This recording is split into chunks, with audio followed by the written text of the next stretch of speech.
wish life could be as leisurely as this a little more often. How greedy of me.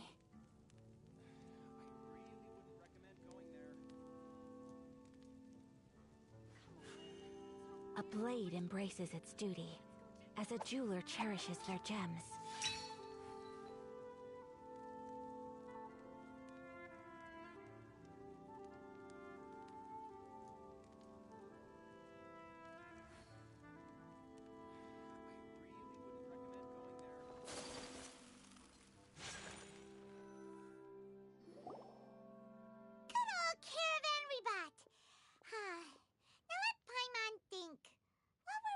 The first time we came here. Oh, Paimon remembers! Nahita's consciousness had been trapped by the doctor, but we followed the clues she left behind to help her.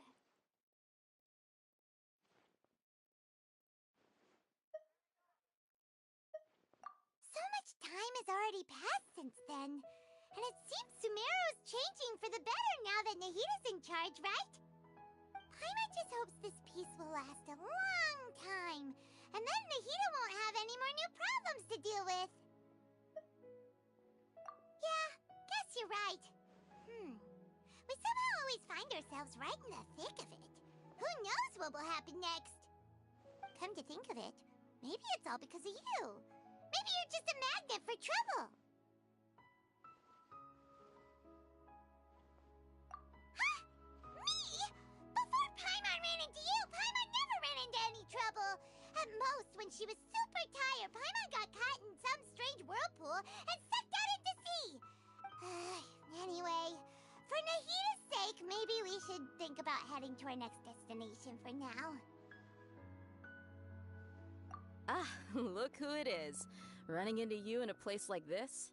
I can see you two still love wandering around. Oh, it's Dia! Since when are we just wandering around? We're usually taking care of some serious business. Even though it may have nothing to do with our journey. But never mind that. What brings you here? I just finished a commission in the desert for a usual client of mine. Nothing too interesting. Just escorting a shipment of goods. I'm on my way to report back. That's when I saw you two all the way over there, chatting away. What were you two talking about anyway?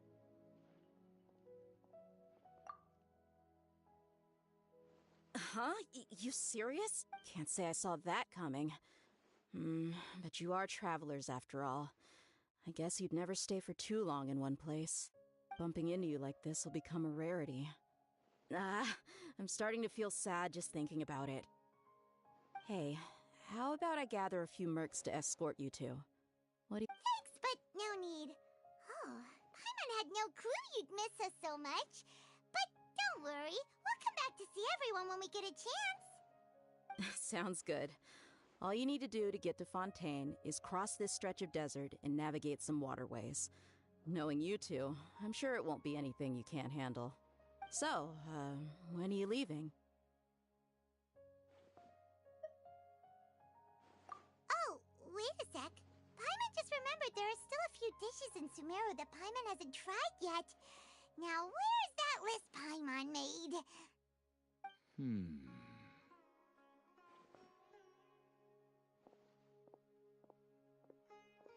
I see.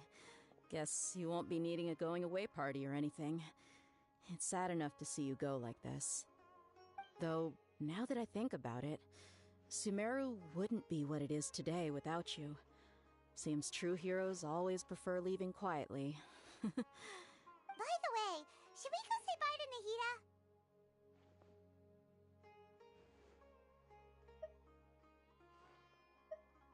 Oh, good point.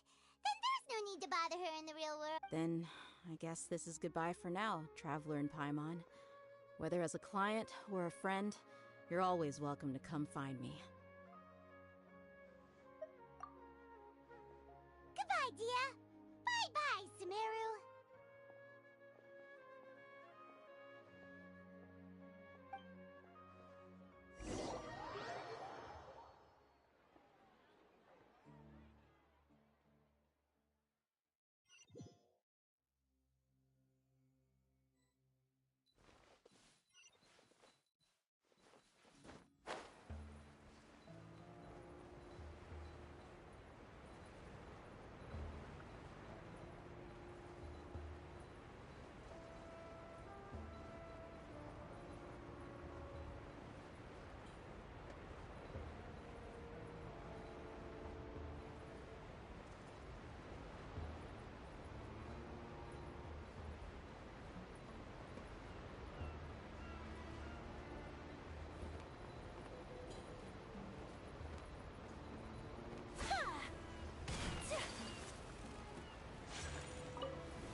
passing all that sand and water, we finally made it!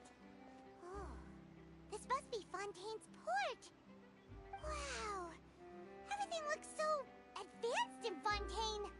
Paimon's heard that the industry here is extremely developed, and there are all kinds of unusual machines! Just seeing the sights as a tourist is nice, but maybe it would be better if we found something to do! What do you think? Good idea! Nahida gave us loads of useful information. Seeking out the Seven is probably still our best source for information at this point.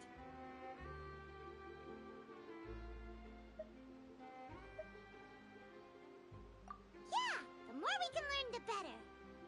So, what do you think the Hydro Archon's like? Will we get along? Nahida said that she has a very... To learn about a nation's god, start with the nation's people. There seems to be some locals talking over there. Let's go see if we can join the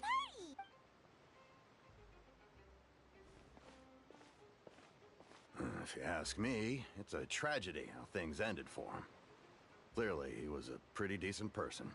Yeah, I didn't expect that kind of ending for him. I thought he would at least fight on a little longer for his family. I was expecting a sudden plot twist, but it's a pity that it never happened.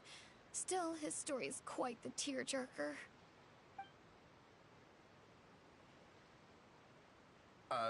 Excuse me. Can I help you two? I couldn't help but notice you standing here listening. Hi. We're travelers new to Fontaine, and we had something we wanted to ask, but you seem to be really busy talking about some kind of play? Play? Oh, no. We're talking about something that really happened. In fact, it's a case that was just heard a few days ago. Really? Like, a real trial? But the way you were talking about it and the words you used just now made it sound like some kind of story. Well, good tales are often based on true stories, aren't they? And what you see in reality may also be someone deliberately putting on an act while harboring whether something is true or not simply isn't that important. The main thing is whether the story being acted out on the stage... Oh, but it looks like you're not from around here. You probably don't know that the Fontaine Court of Justice is called the Opera Epiclese, or more commonly known as just the Opera House. But, shouldn't court cases be treated a little more seriously than that? Not to question Fontaine's way of doing things. It's just that putting someone on trial is usually a very serious... No worries. Other visitors to Fontaine have wondered the same thing. You could say that we just don't want to waste the moving stories behind those cases. And as for your worries about whether the cases are treated with due reverence, we have the absolutely just and honorable Chief Justice Neuvillette, as well as the Oratrice Mécanique d'Analyse Cardinal, a machine created by the Archon. Between the machine and the Chief Justice, false charges and injustice are a thing of the past now. Oratrice? Is it some kind of machine, too? Oh, Paimon's curious. We should check it. Wait, Paimon almost forgot to ask you our question. Oh, that's easy. Just go to the Opera House. Lady Farina practically lives there. You could definitely say it's her biggest passion. I think what they mean is that they wish to speak with the In that case, I'm afraid it's going to be a tad more difficult. You'll have to make an appointment well in advance, and it'll depend on whether or not she has any time slots available. Huh. Is the Hydro Archon super busy taking care of official stuff? Wait. No. Lady Farina seldom takes an interest with the nation's affairs. The reason it's difficult to make an appointment is... That's right. After all, she is the Archon. Though she may tend to get a little dramatic from time to time, people can't get enough of her. Huh. First time Paimon's ever heard of an Archon being described that way before. Wait! Paimon gets now! The Hydro Archon is Yeah, I suppose you could say that. Perhaps you could even say our... Hang on. This is still Fontaine's Archon you're talking about. Yes, you're right. I guess I should at least try to be a little more respectful in front of visitors. Otherwise, I might get arrested. and find myself... Come on. Sure, there's a lot of laws here, but nobody's going to be arrested for saying something disrespectful about the Hydro Archon.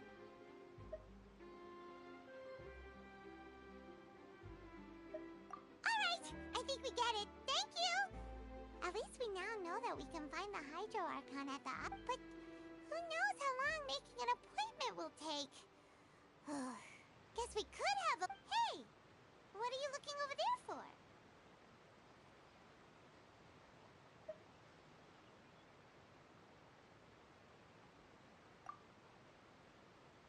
Huh. Maybe something's the matter. She isn't going to jump into the water, is she?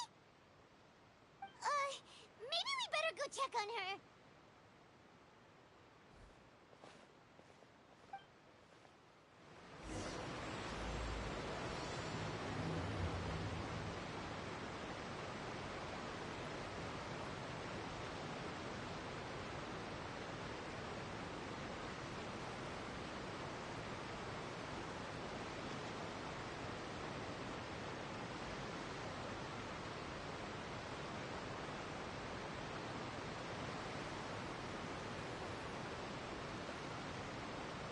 A blade is like a tea leaf. Only those who sample it many times can appreciate its true qualities.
I wish life could be as leisurely as this a little more often. How greedy of me.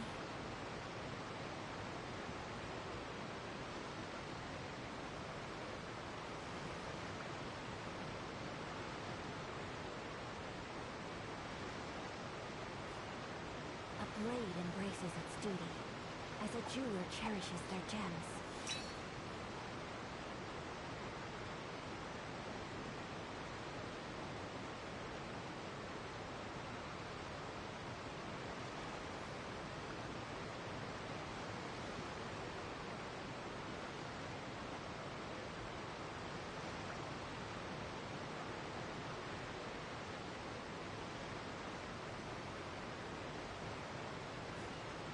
A blade embraces its duty, as a jeweler cherishes their gems.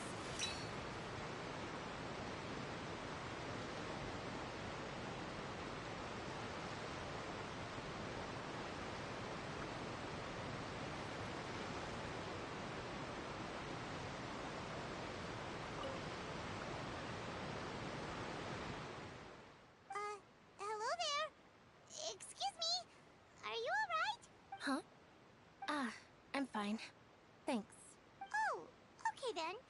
We just noticed that you seem to be worried about something. About many things, actually. But there's nothing I can do but just keep my troubles to myself. I was just reminiscing about a place my brother and I would play when we were kids. It was just atop that hill over there. See? You're pointing at the sea. Wait, are you saying that you and your brother lived in the water?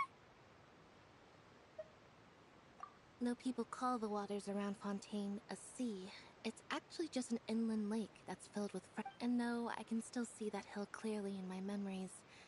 Now, he would skip and jump, tossing sand in the wind. The sun shone brightly, and the air was filled with the scent of the sea. But now, the water is gradually swallowing our memories. It won't be long before it swallows us. Sorry.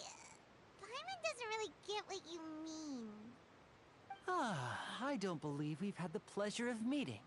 Are you Lynette's new friends? Oh, and you... Thanks for looking after my sister. She often comes here to reminisce about our childhood, that's all. There's no need for any concern. Allow me to introduce myself. I'm Linny, and this is my sister Lynette.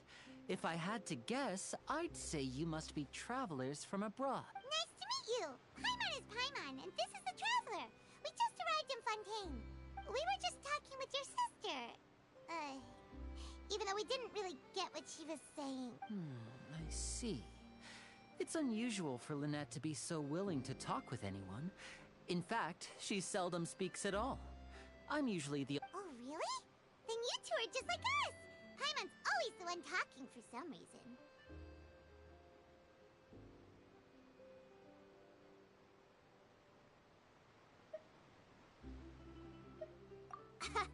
So that's how you think it is?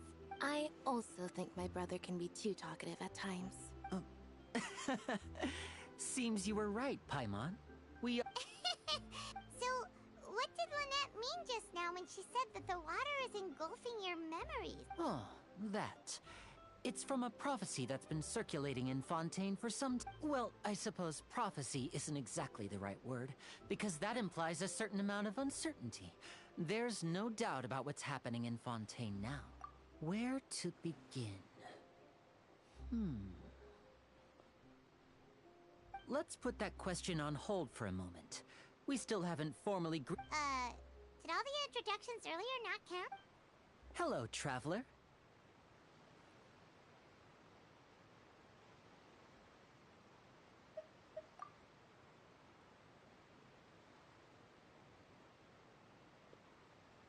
And hello, Paimon.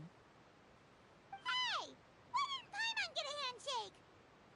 You're not poking fun at Paimon, are you? Please, don't take offense. Just consider it a sort of etiquette we have here in Fontaine when making new friends. You should remember... Oh, alright then.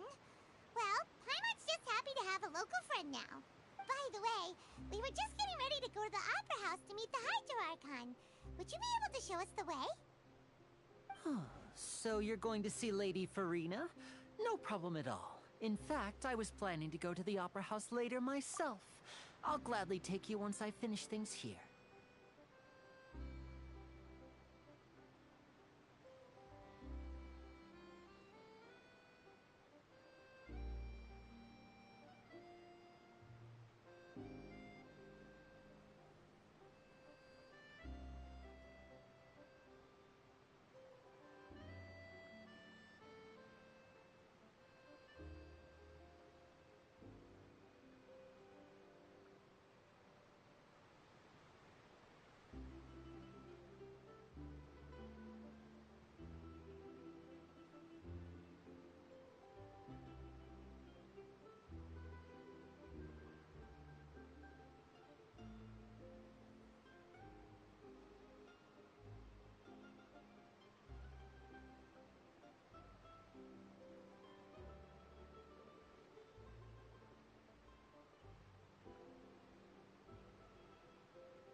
Please follow me.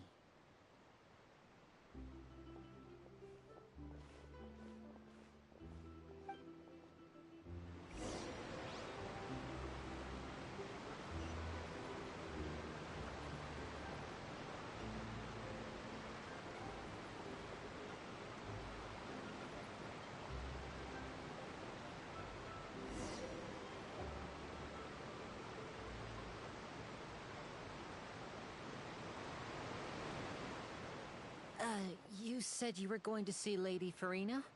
Well, it seems Lady Farina...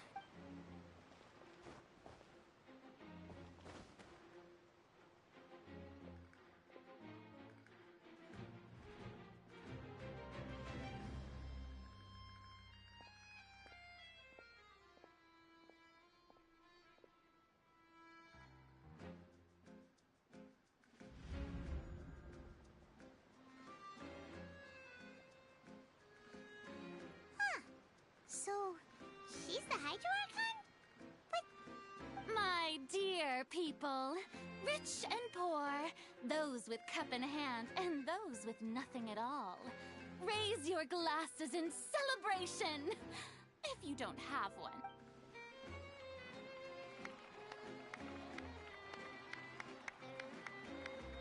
As you can all see, two unfamiliar travelers have arrived in our nation.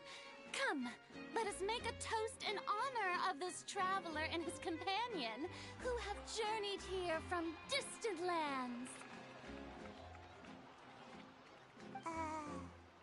Is she talking about us?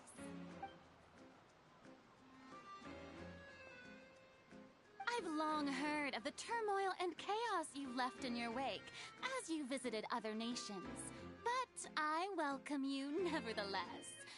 No, I have fear is for insignificant cowards.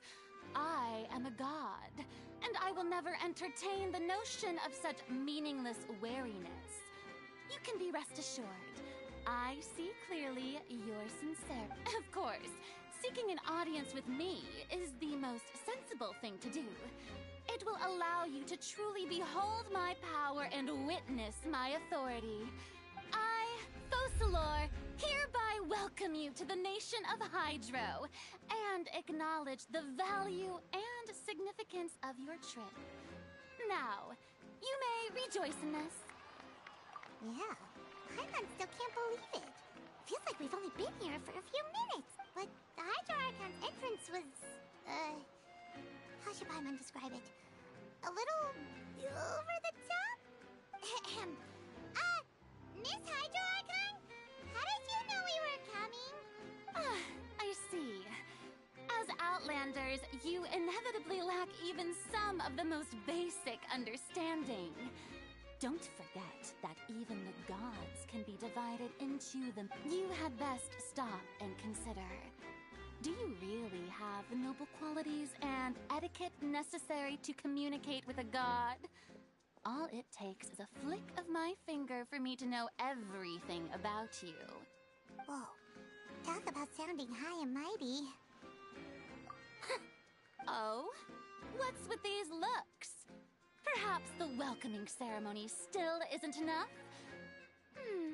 What else should I say then? Is she waiting for— Wow, I didn't expect to see Lady Farina here. Wait, does this mean they're the legendary blonde traveler? How did I not notice before? Hey, what's all the commotion? Oh, is that Lady Farina? Is there some... Of course! That's the blonde traveler, the one all those stories are about. Lady Farina came here to person. Ooh, I've got to see this. I knew Lady Farina would never disappoint. Yes, but don't get too excited now. My dear believers and spectators alike tend to get quite rowdy. And you may consider this my reward to all of you. I have determined that there will be an epic duel. Now she wants to fight? Aren't we getting a little ahead of ourselves?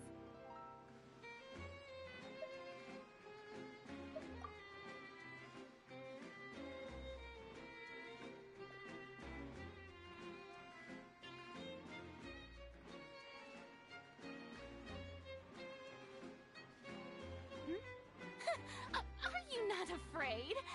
Might I remind— What are you trying to do, traveler? Provoking a god in front of her people? Ahem. Stand down, Clorend. I admire his bravery. Few have the courage to draw their sword. Unfortunately, people nowadays only crave to be thrilled, and a mere duel— Huh. Yeah, she's right. Just a... On Araneus, criminals are always requesting duels to defend their honor. I'm getting a bit... You see. Then, as the god of justice— Right. This is Fontaine, after all. Such a grand opera house, it would be a pity not to use it. Why do you care so much about the crowd's reactions? Seems you've spent a little too much time near. Besides, how exactly do you plan to have a duel in court? You mean you're going to put us on trial?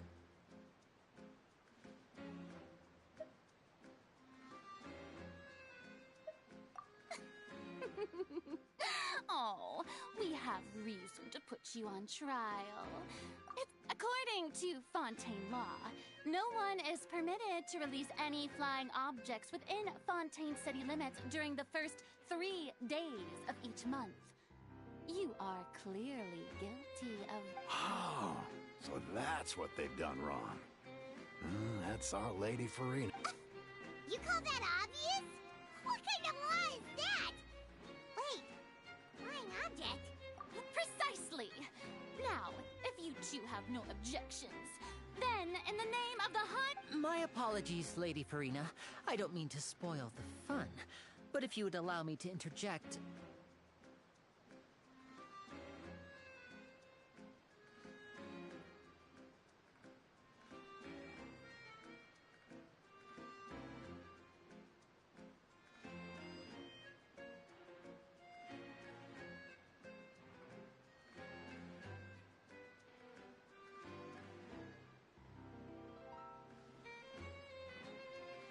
I don't think that Paimon here meets the definition of a flying object.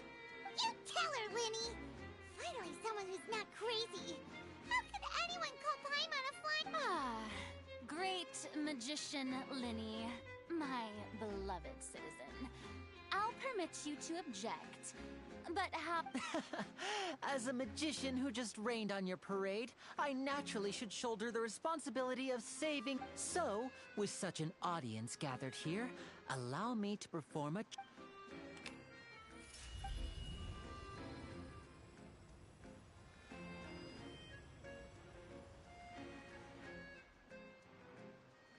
Ta-da!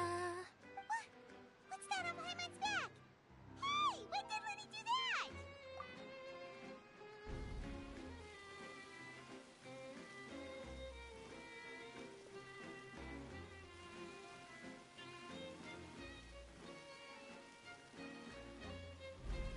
There.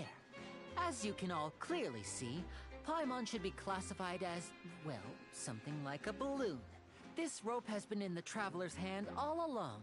It was just that no one could see it before.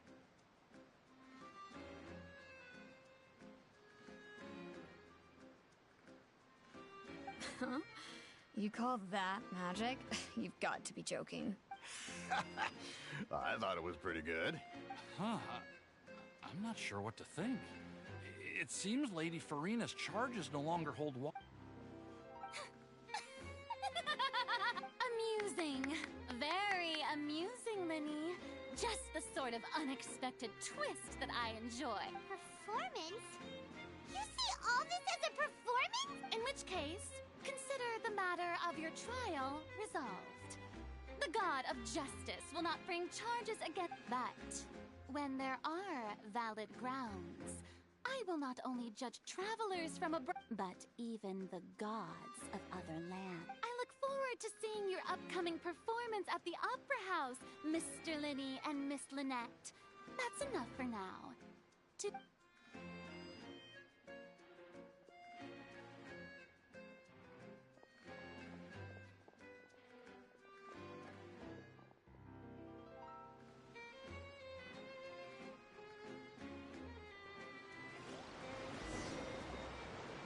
And just like that, she's gone. Well, that's the most unpredictable Archon Paimon's ever seen.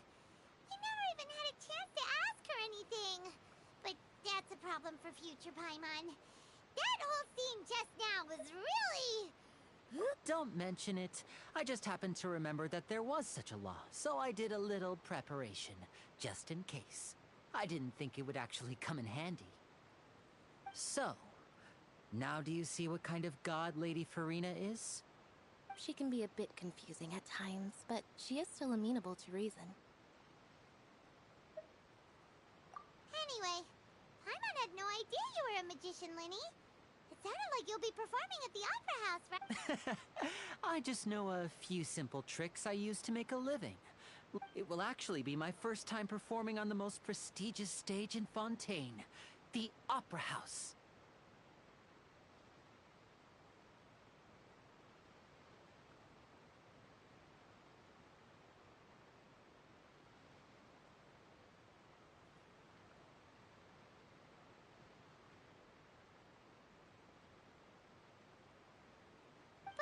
Isn't the Opera House where criminal trials are held in Fontaine? When there are no public trials being held, the Opera House hosts a variety of other performances. To the people of Fontaine, the line between a trial and a performance can be a little blurred. And speaking of performances, I would be remiss to forego this opportunity gifted by fate. Might I invite the two of you to see my performance? My brother's always excited to make new friends. Oh, sure. We don't really have anything to do now, and we wanted to go to the Opera House anyway. Splendid. In that case, why don't we go together? I'll show you the way. I just have something to take care of first. Oh, you really mean it? Then I'll take you up on your offer. This is a magical item known as a magic pocket. Perhaps you can help me distribute them to the people here. Huh? What are they going to use it for? About that... You asked me before about the prophecy, right? Let me start by telling you a little more about what it entails. I'm not sure exactly when it began, but a prophecy has been circulating around Fontaine. It says that every person in Fontaine is born with sin.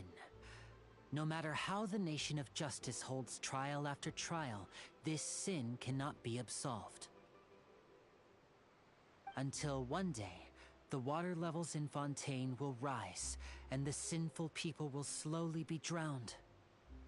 In the end, the people will all be dissolved into the waters, and only the Hydro Archon will remain, weeping on her throne. Only then will the sins of the people of Fontaine be washed away.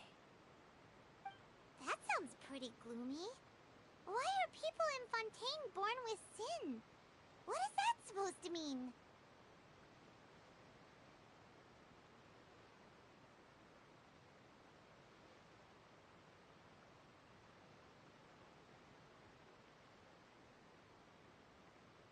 There are lots of guesses.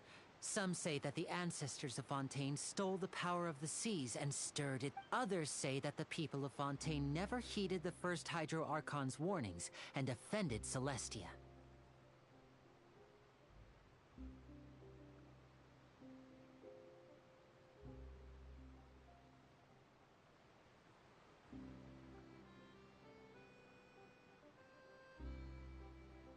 But here in Fontaine, evidence is what matters. There hasn't been concrete evidence for any of these claims, so... If even the people in Fontaine don't know what sin they committed, wouldn't it be better just to ignore the prophecy completely? That's exactly what the people did at first. But in the last few years, the water levels in Fontaine have actually started rising.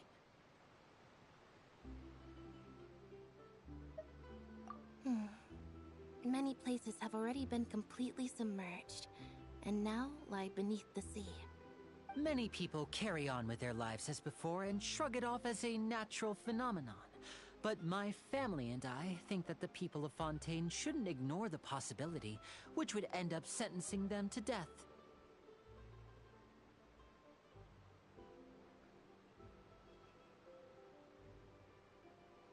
We hope that at least the people who reside near the waterfront can move away before it's too late. So, we've started distributing magic pockets to them.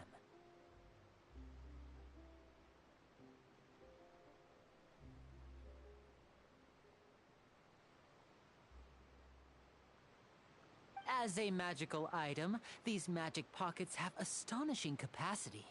I'm sure they will come in handy when people are moving their belongings. Oh, Paimon gets it! It's like preparing for a rainy day! But this is more than a bit of rain. Perhaps only absolute power could ever contend with such a catastrophe. But who knows? We're just tired. Now, if you'd like to help, then please give these magic pockets to anyone nearby. Be sure to convince them to take it, regardless of what they say.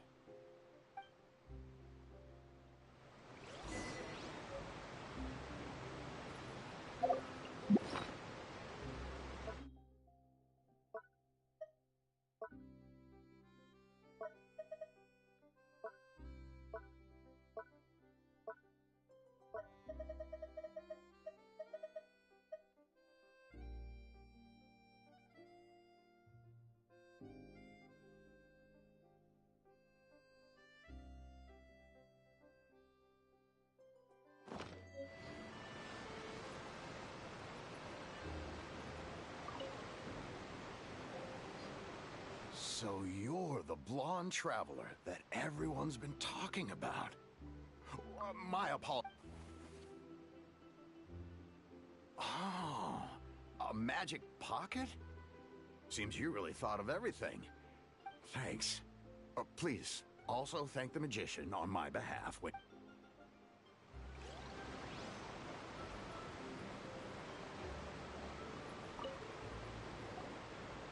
What's this? So you also believe in the prophecy. Keep it. I won't have any use. What? You mean you... No, I believe in the prophecy. But I also believe in another story. The story says that people once lived in the ocean. They were one with the ocean, but as time wore on, people desired to live on land and developed blood vessels, encapsulating the sea within their bodies. So, if you ask me, when the water rises and takes us all, it'll be... Oh, we hadn't heard that one before. But people can't live underwater. They'll die. You should probably still take... All right, I'll take it. I guess I just feel that being dissolved into the water doesn't necessarily mean death.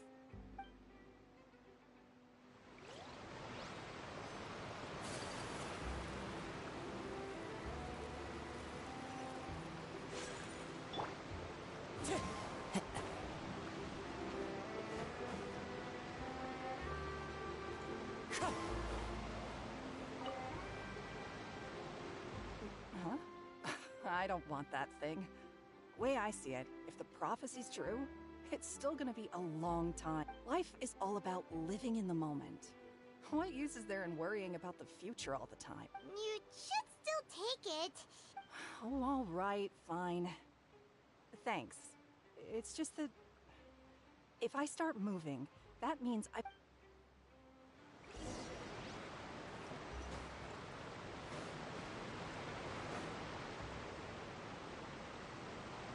Oh? You already handed out all of the magic pockets? That was fast. So, what did people have to say? I bet you heard some, interesting opinions. Yes, but that will change once disaster strikes. I know they'll change their minds, so it's only right to help them. Is there anything else you need to do before we leave? Yes, one last thing. I have the magic pockets made by a workshop in the court of Fontaine. So, you want to collect materials? Just tell us what the materials look like and we'll help. Many hands. Oh, that would be much appreciated. We'll need some Romaritime flowers. I remember seeing them near...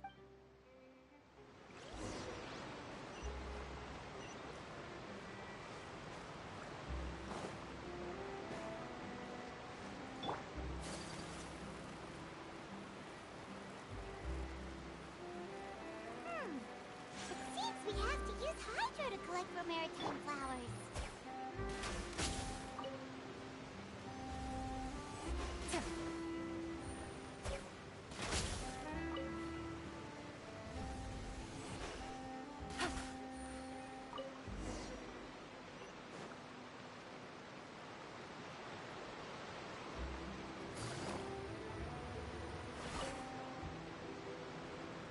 You made quick work of that. I can tell you're an experienced traveler.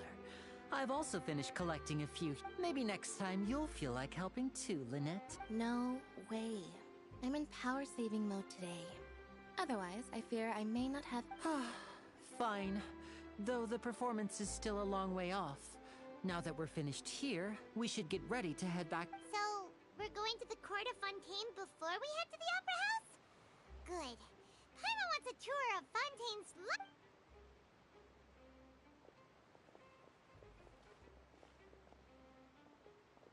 Wait, shh. Have you noticed that person over there? The young girl. Huh? What's wrong with her? Paimon didn't notice anything. She's obviously a thief. Magicians and thieves practice similar methods. We divert attention, and a distracted audience is one that won't discover what you're... Watch her movements carefully.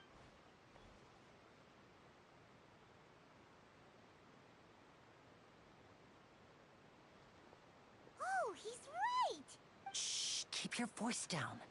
We need to think of a way to catch her, but it seems she's very alert. Perhaps we should split up. You two can ride the lift over there and wait up top. I bet that'll be her escape route if she tries to run. All right, let's go.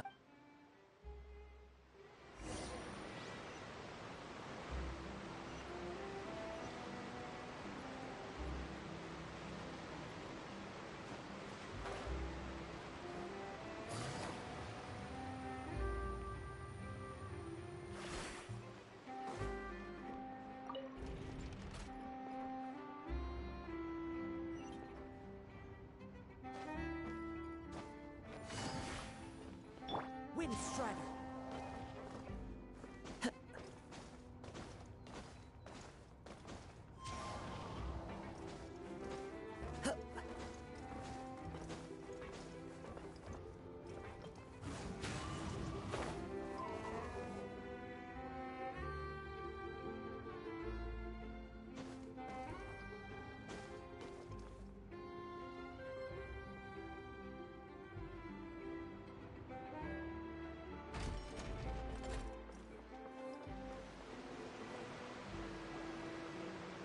This is the spot where Linny wanted us to wait.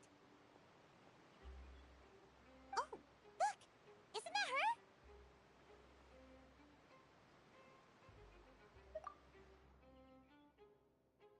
Oh no! Did she notice us?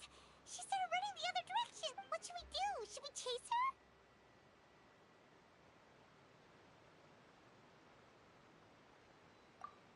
You're right. She might also be trying to... Nothing's happened for a while now. Paimon wonders if Linny caught the thief. Yeah, let's...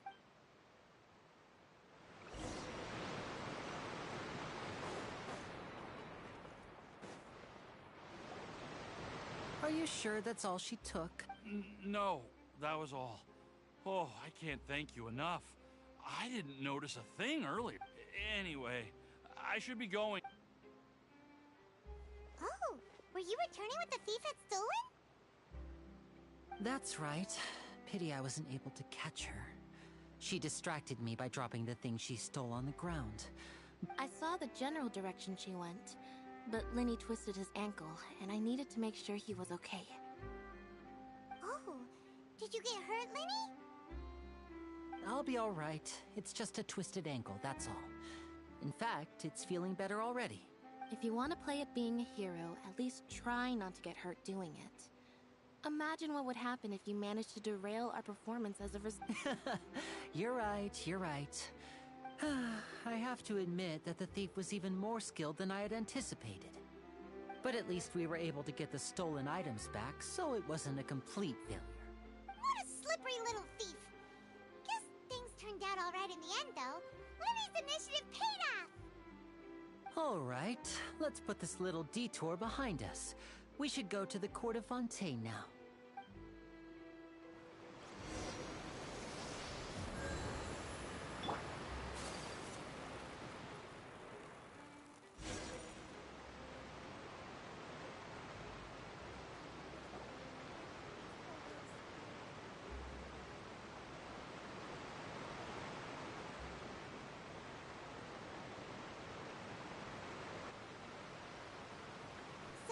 We ride this thing to go into the city?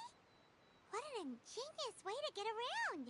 People in Fontaine really know how to use water! This is an aqua bus.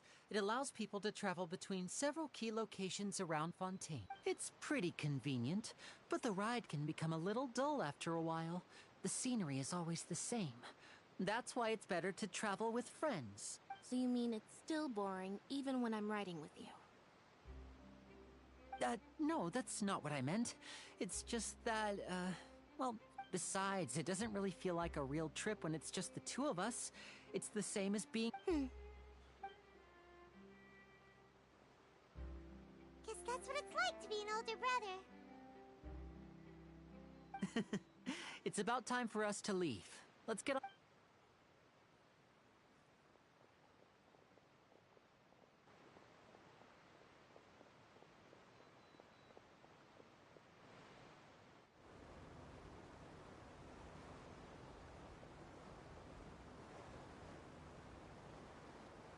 Oh, excuse me! Aren't you the great magician Linny? And his assistant Lynette? Hello? I don't believe we've...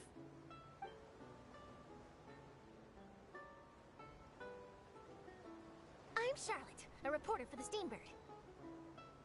Nice to meet you. From the Steambird, huh? We've often relied on your paper to promote our performances. It's an honor to meet you.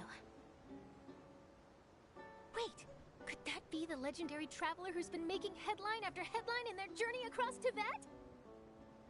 Amazing! You recognized everybody almost immediately! I wouldn't be much of a reporter if I didn't know who's who, would I? Wow, today must be my day! Who knew I would end up on the same boat as so many VIPs? Could my vision finally be showing me some favor? So, Charlotte, what do you usually report on? Well, when there isn't any breaking news, I mainly cover the trials at the Opera House.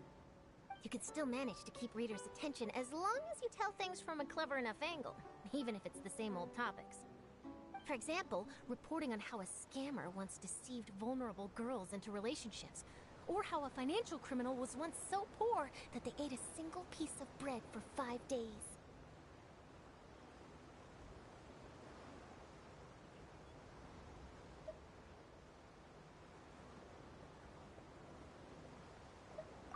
That's fine and all, but what I'm really after is exclusive, sensational news pieces that could shake the country.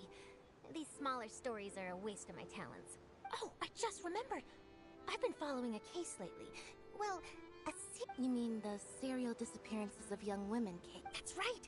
These stories are the talk of the town right now, and it's probably the most mysterious case we've ever... If I'm the first with a draft ready to publish when the case is finally cracked, and it's the headline story in the Steambird, oh, when that happens, I bet all the other reporters will shed tears of envy. I've already gathered all kinds of materials. I just can't wait for the truth to be revealed. So, what is the serial disappearances of young women case? You mean the culprit hasn't been found? That's right. The first missing girl case happened almost 20 years ago. And ever since, after a period of time, another girl disappears. What the cases have in common is that the girls are all of a similar age, and that they've all vanished without a trace. But the scariest part is that to this day, none of the girls have ever been found. Many suspects have been arrested over the years in connection with this case, but shortly after each arrest, another disappearance would always happen.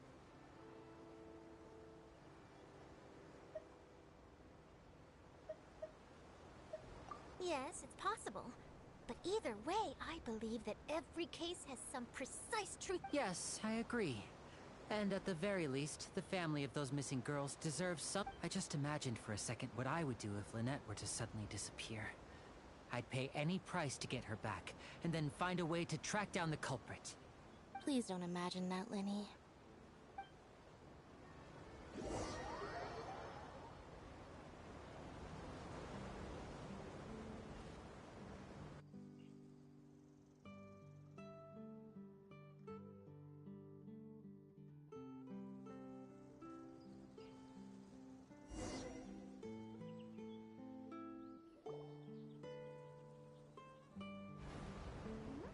Hey, we're almost there! Look!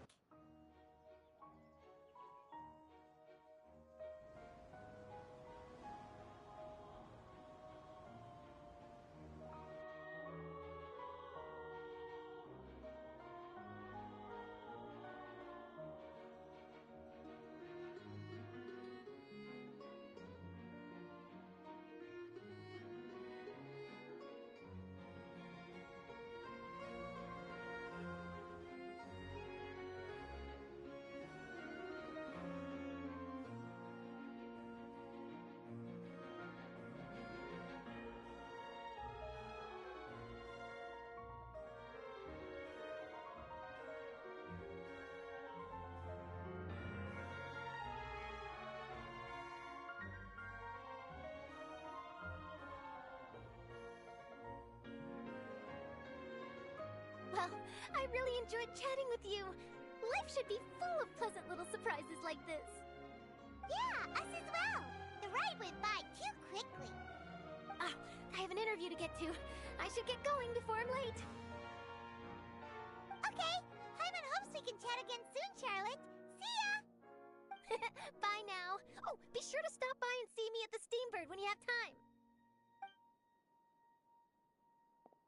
What a tough job. Always running around and interviewing everyone. Well, where should we go now? If you don't mind, how about we stop by my home first? Besides, I still have all the materials we collected. Sure, we wouldn't mind at all. This city is so huge, Paimon wouldn't know where to...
This is our current abode. Ah, Fremine, you're home. Where did everyone else go? Oh, they all just went out a moment ago. I see. Everyone is getting busier now that Father will be returning soon, I suppose. Allow me to introduce you to my little brother, Fremine. He is a phenomenal diver. Hello. Nice to meet you. Paimon is Paimon, and this is the Traveler. Oh, you sound very proud to have a diver as a brother, Linny. Linny, could you come here for a moment? What is it, Fremine? Do you have something to tell me?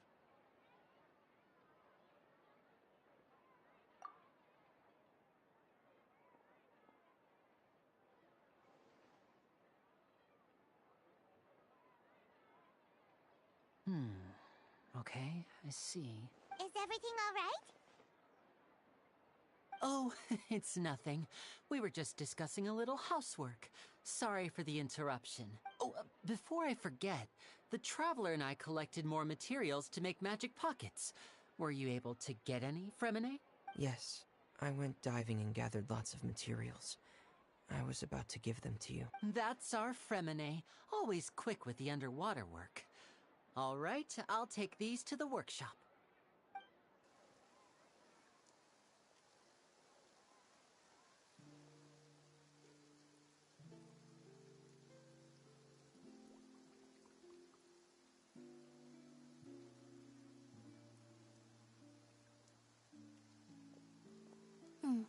Looks like rain. Oh, you're right. But wasn't it clear and sunny just a moment ago? Fontaine's weather sure is weird. I'm afraid that's just how it is here. It often rains on days where there are trials being held in the Opera House, but don't worry, it'll clear up soon enough. What's wrong, Fremine? There's a legend about the rain that I tend to believe. It's said that a dragon of water once resided in Fontaine. Though we don't know where the dragon went, every time it weeps, the skies will cloud up and pour out rain. When I was a child, my mother told me that if I wanted to go outside and play, I should yell toward the sky at the top of my lungs. Hydro Dragon! Hydro Dragon! Don't cry!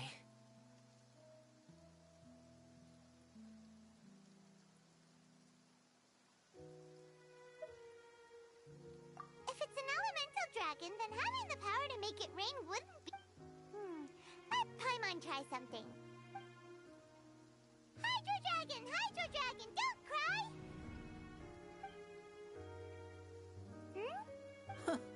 Doesn't seem to be of any use. It is just a legend after all. You know, you might be a more popular magician if you understood the concept of romanticism. Or could at least play along. Sorry. It might be because we've never met the Hydro Dragon. Perhaps it can't be comforted by the words of strangers.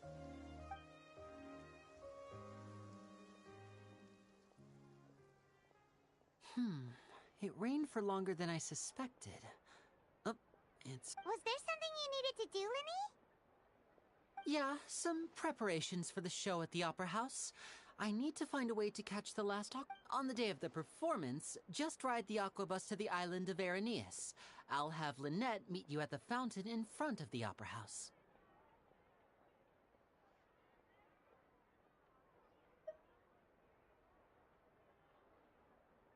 Oh, are you leaving now? What is it, Fremine? I'm in a hurry. Oh, I get it. You feel nervous delivering the materials for the magic... Perhaps we could trouble the Traveler to help us take these materials to the Beaumont workshop and deliver... I'm afraid that Fremine can be quite introverted. And the boss there tends to be pretty talkative. No trouble at all! Don't worry, Sorry for the inconvenience. I'm quite useless when it comes to such tasks. Oh, no need. This'll be a walk in the park for us.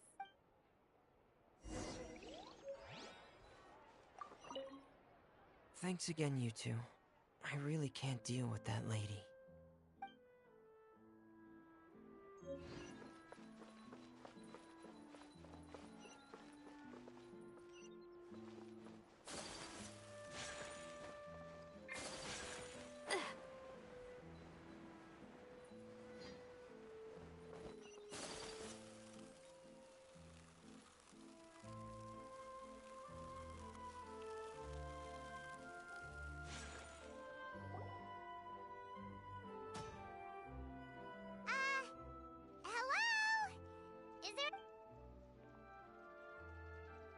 Oh, hello there.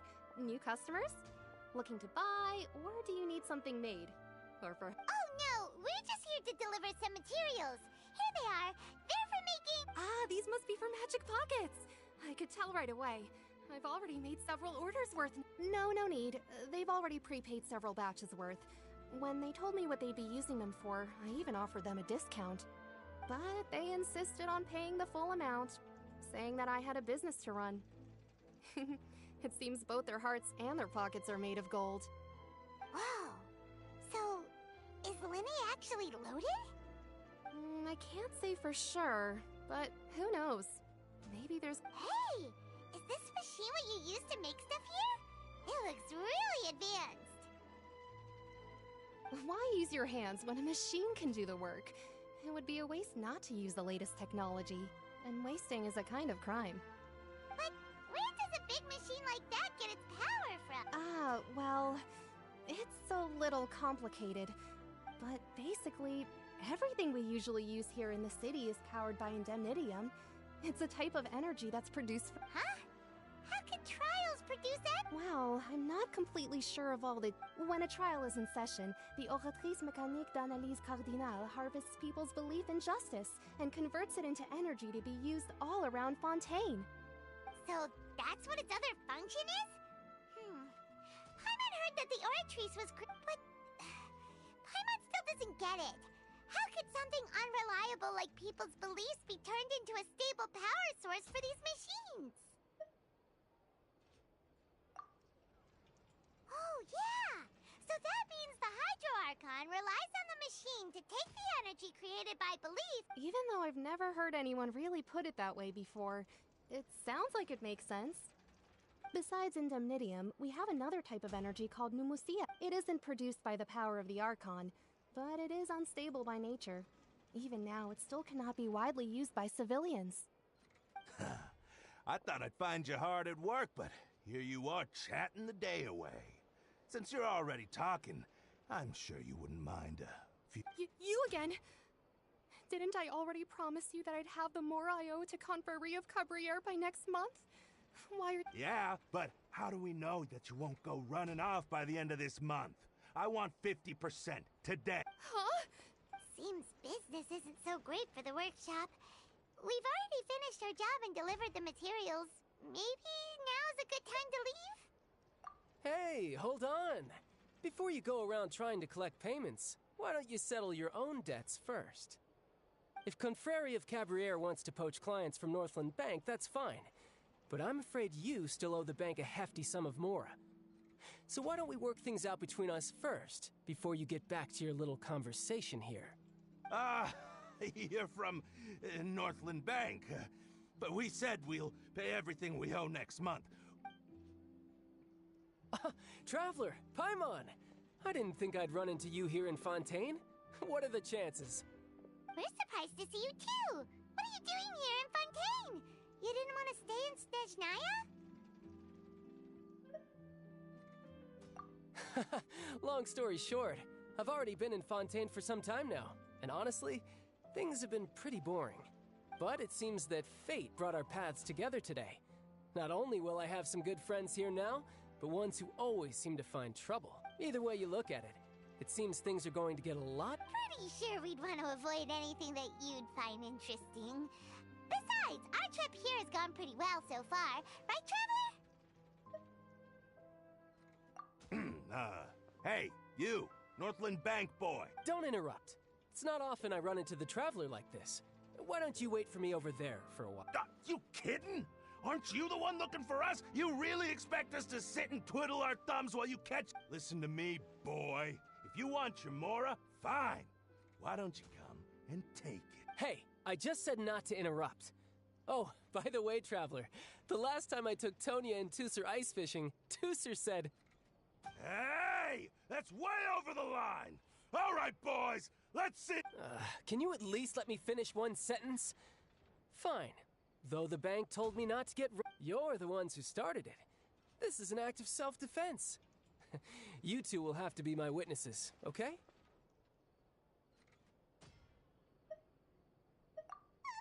I'm sure this won't take long.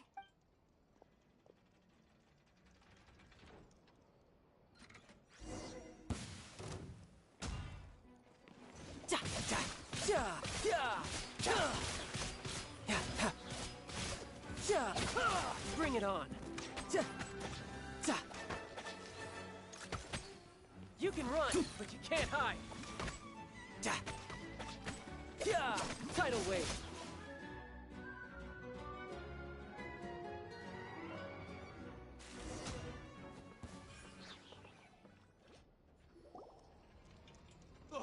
What's your deal, Brad? How are you so strong if you're just a staffer from Snezhnaya's Northland Bank? Oh, now you notice. It's a little late, don't you think? Just make sure you understand that you don't mess with North...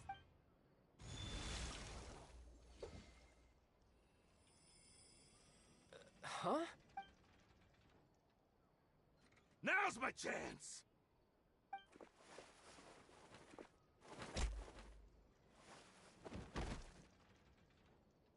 Huh.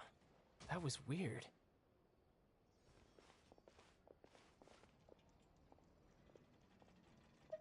I'm not sure. It's as if I suddenly lost control of my hydropowers when I needed them. Maybe there's something wrong with my vision? Strange. How could that happen? First time Paimon's ever heard of someone losing control of their vision. Never mind. It doesn't matter. If I want to stay sharp, I shouldn't be relying too much on my vision anyway. Besides, I always have my delusion in case I need it.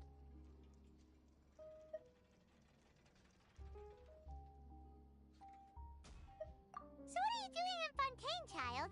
And don't say it's work for Northland Bank. Well, I guess it's because I've been in a bad mood lately. Huh? What kind of reason is that? Wait! I don't know. Maybe I still have a lot to learn about myself. But recently, there seems to be some sort of restless power stirring inside of me. And I don't know why. Maybe you losing control of your vision just now is connected with that power. That is a possibility. I can't remember if I ever mentioned it before, but when I was 14, I fell into some unknown abyss. It was during that time I learned nearly all of my abilities. The one who took me under her wing and taught me was named Skirk. She was always quiet and very mysterious. Nobody knew where she came from or what she had been through, and she was always very strict when One time, I asked her why she was willing to take me on as an apprentice. From what I could make of her, because I had awakened it, and traces of it remained on me. She said that all my combat training would be useful in the future. But what is it? She never explained that. But my guess is that it's related to a dream I saw when I had just fallen into that abyss. In my dream, I was in the deepest depths of the sea, and the boundless seabed was all around me. But in front of me appeared a whale that was... A whale? Oh, that sounds familiar! When we fought against you before, you summoned a huge whale that seemed to leap at us. Is that the one? That's just an abstract form of a whale that I create using my elemental powers. It takes that shape because the scene I dreamt of the whale has always been stuck in my mind. So you used the whale as inspiration for one of your moves? Huh. Seems a little twisted to Paimon. So why don't you just go ask your master? Maybe she knows the answer. You make it sound so easy. Ever since the incident I experienced there, I've never stopped searching for Master Skirk, but it's been years now, and I've still found nothing. There isn't even a trace of the place where I remember falling into the abyss. Oh, it sounds like some kind... Yeah, I'm out of leads at this point, but there's nothing more I can do. It seems that strange encounters in this world tend to be elusive like that. Oh, seems the time really flies when I'm talking with you. I just remembered I have somewhere else I need to be, so I should get going. What? More work for the Northland Bank? No, it's more of a personal appointment. Lately, I've been sparring with some of Fontaine's official champion duelists whenever I'm feeling bored. Official champion duelists? You mean it's their job to duel? Yep. In Fontaine, before a criminal goes to court, they're given one chance to defend their honor by requesting a duel with an The champion duelists are all-powerful fighters selected from among the nation's best. And the duel itself is a no-holds-barred fight, so engaging in such a duel is regarded as a symbol of defending your honor. If a criminal manages to win the duel, they'll be acquitted.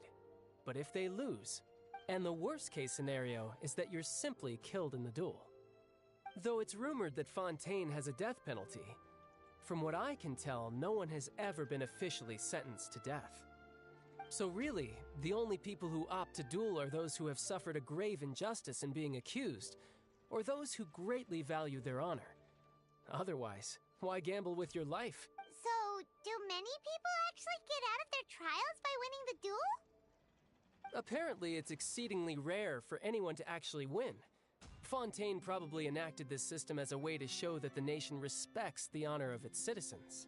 Besides, none of the champion duelists are to be trifled with, which is exactly why I was itching to face them as soon as I got to Fontaine. Apparently, the one I'm meeting today, Clorinde, is the strongest of the champion duelists. I had been asking her for some time before she finally agreed to face me today. Well, that's child for ya. Paimon feels like we heard that name somewhere before. Clorinde. Huh. Oh, before I forget, I want you to have this. Huh? Your vision? I'm just worried that it could become uncontrollable again. I'd be pretty upset if it got in the way of my duel, so I think I'll be better off without it for now. Besides, I just need you to hold on to it for a short while. I'll come retrieve it when— Paimon knows what you're up to. You just want an excuse to come talk to us again, don't you? Whatever gave you that idea? I'll be in touch later. That sneaky guy.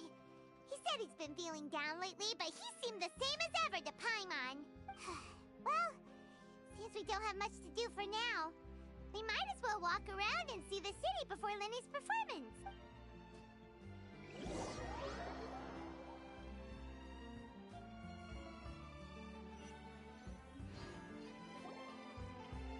Wow! Who could have seen that coming? The reporter who was barely around for most of the story was the murderer all along! Sorry. Paimon was just surprised, that's all. Paimon never saw that twist coming. The murder mystery novels here are amazing!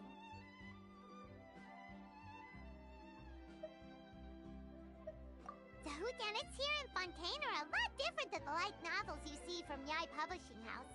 Both have their merits, but it's so exciting to reach the moment when the mystery is uncovered, especially in the one Paimon was just reading. You should buy a copy and read it too.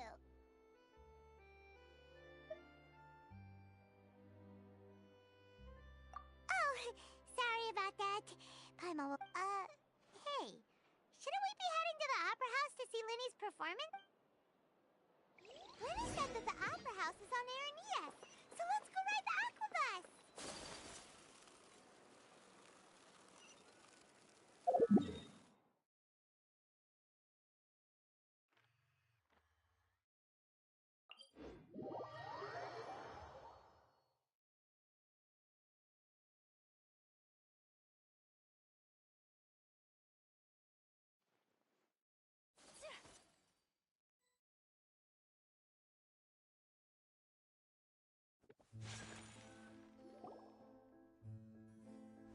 Whoa! Now this is fancy! The Opera Epiclese. What a place to hold a performance! Huh. Looks like there's a lot of people standing around the fountain up ahead. Oh, Archon, please bless us with a bright and healthy child. I don't know why you always feel the need to ask so much. I'll be happy as long as our child is healthy and lives a peaceful life. I guess if they're our kid, then there's no doubt they'll turn out smart. Maybe this is one of the customs in Fontaine. There sure are a lot of couples here. Vache. What's wrong? Vache. Vache. No, Paimon didn't say anything. Are you hearing things? Welcome to the Fountain of Lucine. All the water flowing through Fontaine converges here. It's customary for newlyweds to come here and wish for— Annette! You scared Paimon! Lenny asked me to wait here for you, remember? Right. What do you mean? There are a lot of people here right now.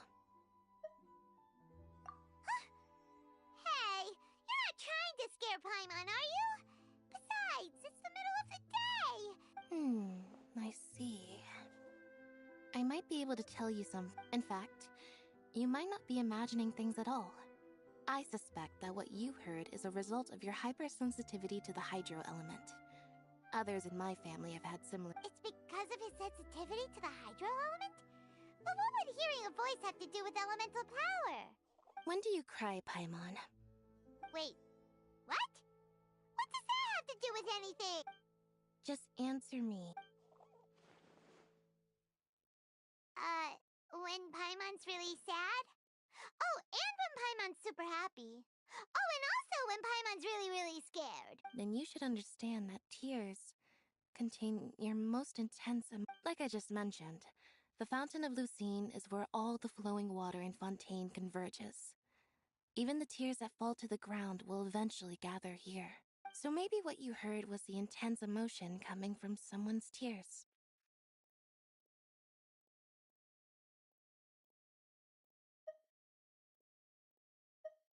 So, what did the voice say? Huh.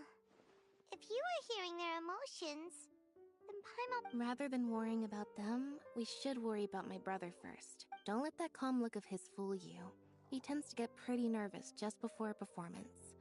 So chatting with Linny might help him relax a little. Oh, right. That makes sense.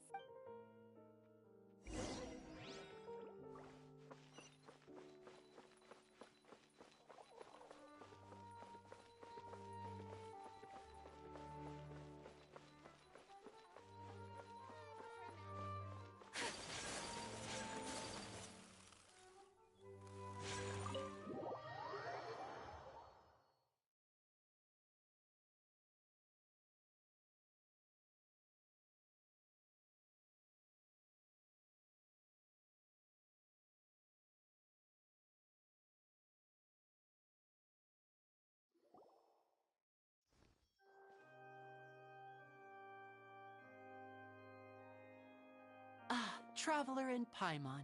Good to see you. I knew you two would come. Are you kidding? We wouldn't miss it for the world. We've been looking forward to it. I can tell, judging by how early you've arrived. But you're actually right on time. The audience still hasn't started entering the venue yet, which means now is the perfect chance for us to take you to the best seats in the house. Wait just a moment. I'll fetch the tickets.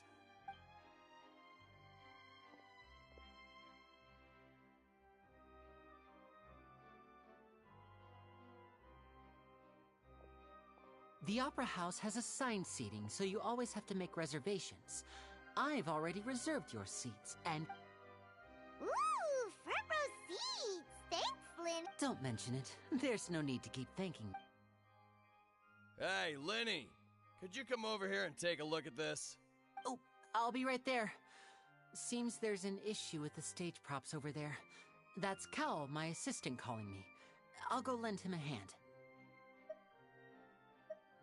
Yeah, we'll just go to our seats. You go ahead, Linny.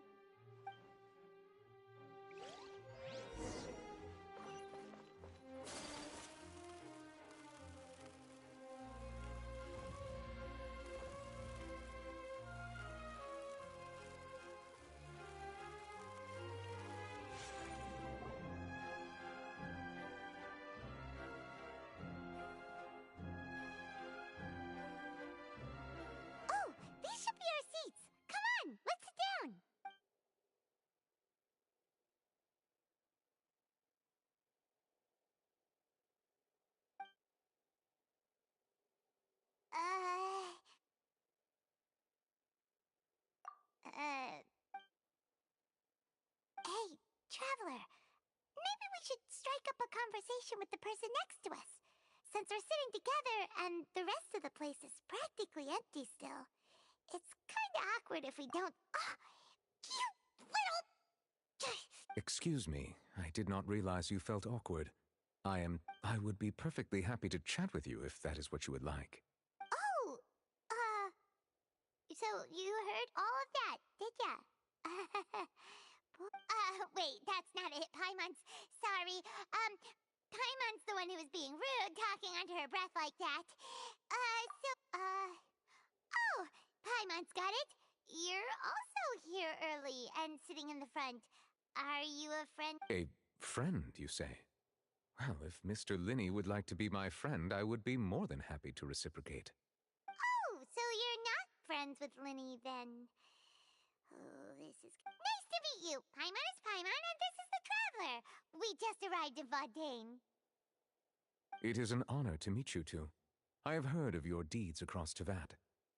And as required by proper etiquette, I will also introduce myself. Oh, Monsieur Nervillet. What an honor it is to have you here to see my show. Ah, Mr. Linney. I should say it is in fact an honor for me to see your performance in person. Wait. Hmm? I saw you all chatting just now, but it seems you still don't know who Monsieur Nervillet is. Allow me to introduce you to Fontaine's Chief Justice. That seat is always reserved for him. It wouldn't be too much to say that he's the symbol of justice and honesty here in Fontaine. Whoa! Sorry for being so rude just now. Paimon had no idea you were such an No offense taken. Being Chief Justice is merely what I do for work. Nearly every person has their usual reserved seat, so I'm not so... And by the way, I should probably let you know, even though there's someone sitting up there in the VIP seats that has been striking a... I believe she is trying to give you a most elegant and impressive first impression. So I think you should take notice of her sooner rather than later. Otherwise, she may become flustered. Huh? Oh, it's Farina, the Hydro Archon. Huh. She sure has a smug and satisfied look on her face. Very good. That is for the best.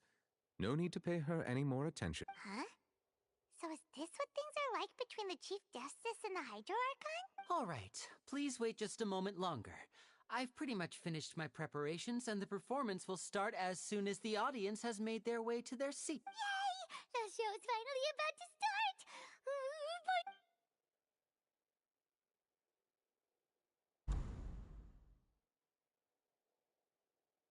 Oh, they're dimming the lights! The show must be starting!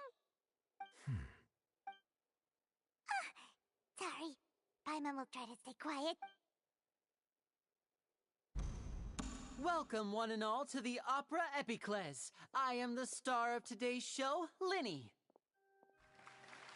And over here is my sister, Lynette, who will be working as my wonderful assistant. Please, let's give her a warm welcome. Hello, everyone. I know she may seem to be a little sleepy right now, but that's just a sign that she's nervous. Whatever. Now, some of you may be thinking, two vision holders who can freely manipulate elemental powers performing... So, I would like to take a moment to assure you that elemental powers will have nothing to do with what you will witness on the stage today.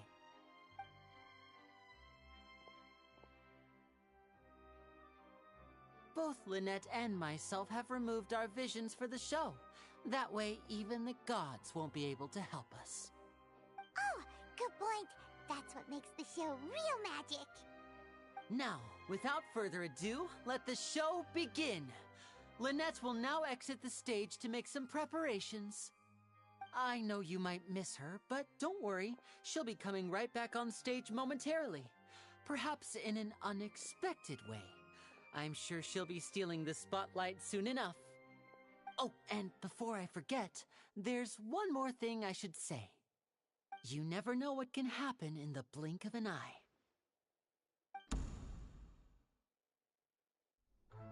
A magician's greatest skill is making things disappear or appear. The possibilities are endless.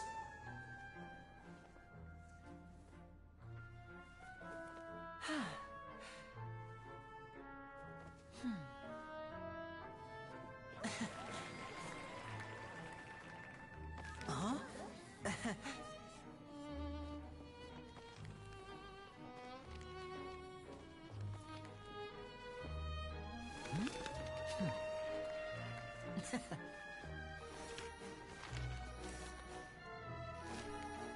But this isn't what you came for.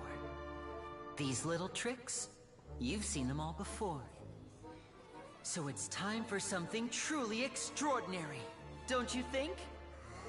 This one's a little tricky.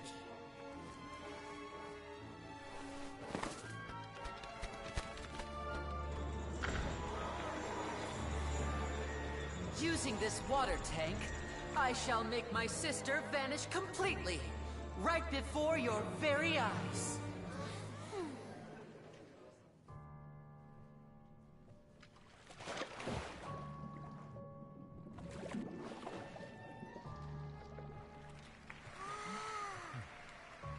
It's actually quite simple.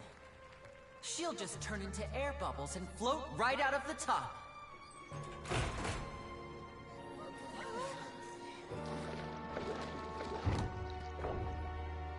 Oh no! I told them to check all the props carefully. With the lid on, even air can't escape. An amateur magician would be getting very nervous right around now. Luckily, it's me on stage, so let me show you what a true virtuoso can do.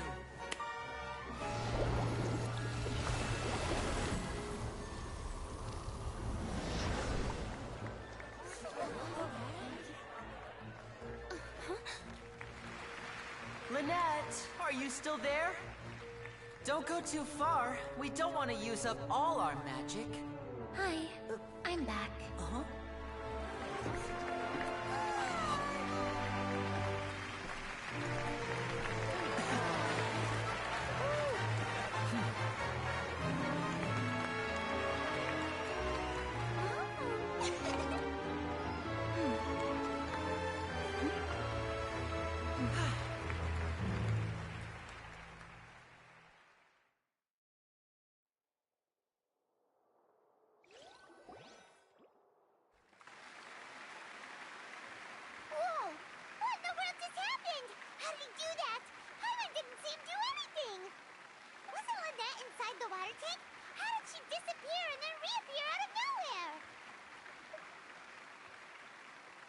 If we could see easily through his tricks, then that would mean that his skills are still lacking. To appreciate magic, you should focus on the show happening on stage, rather than getting caught up in trying to see that which has been intentionally hidden. Guess you're right. Paimon couldn't believe her eyes when Lynette reappeared. Amazing! Thank you everyone. I'm glad you enjoyed that performance. But our magical journey has only just begun. I've prepared even more astonishing surprises for everyone here. The magic of transformation and disappearance can go far beyond what you've just seen.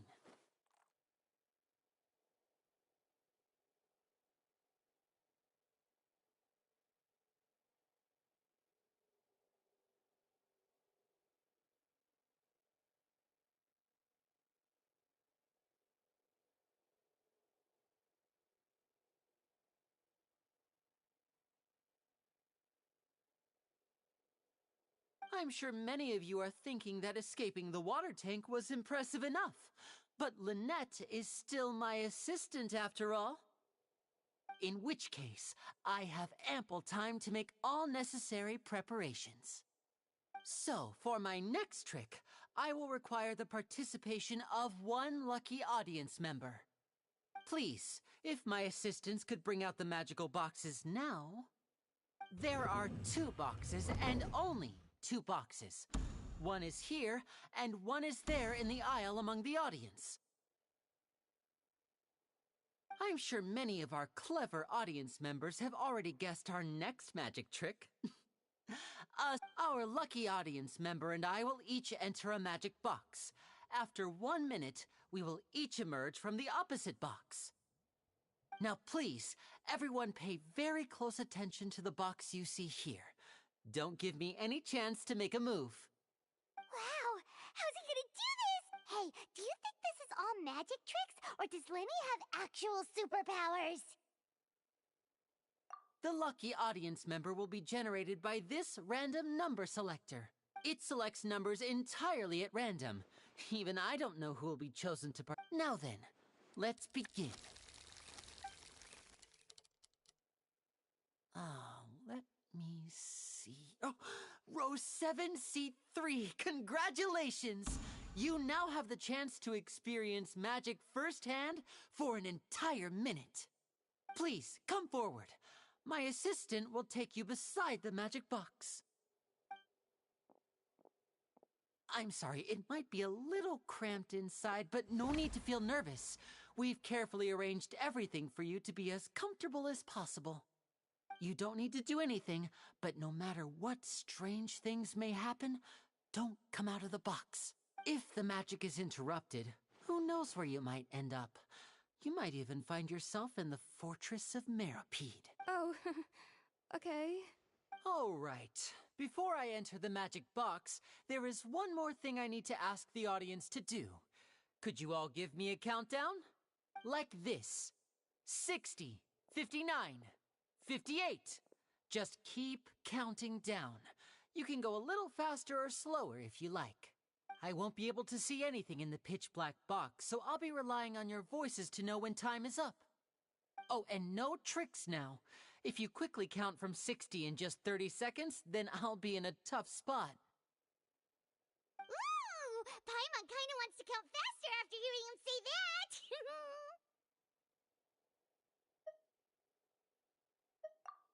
No, that won't do.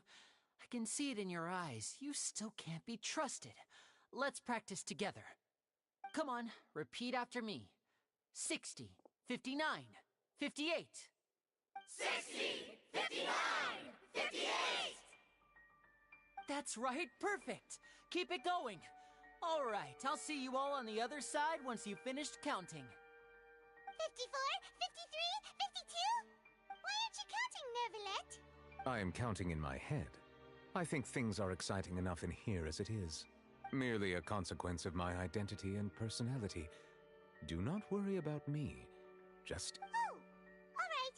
You look so serious that Paimon thought you might be feeling uncomfortable. 40, 39, 38! Mr. Linney, are you all right in there? Is every... Yes, I'm fine. I'm just double-checking the direction of the... It would be a disaster if we get sent to the wrong places. Even though he's saying that, Lenny doesn't seem nervous at all.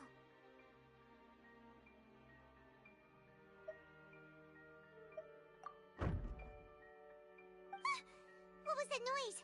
Did you hear it too? Not sure. Anyway, it doesn't seem like any... 25! 24! 20... What's wrong, Mr. Linney? I can still hear you moving in there. I seem to have accidentally knocked over a decoration. I'm trying to fix it, but it's pitch black in here. I can't... Never mind the decorations. There's no time for that. The show is... No, that's unacceptable. I want my show to be perfect. Don't worry, we still have... 19! 18! It seems things aren't quite going as planned. It feels like you're all starting to count faster, but that's all right. I know 10 seconds and change is still... 10! Almost there now. Whew. Swapping two people is harder work than you might think.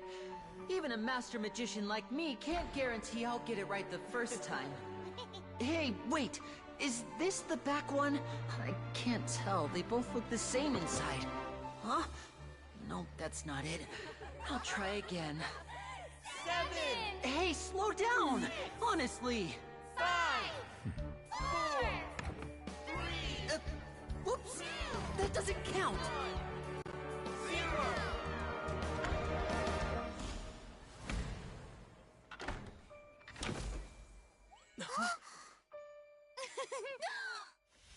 Ta-da!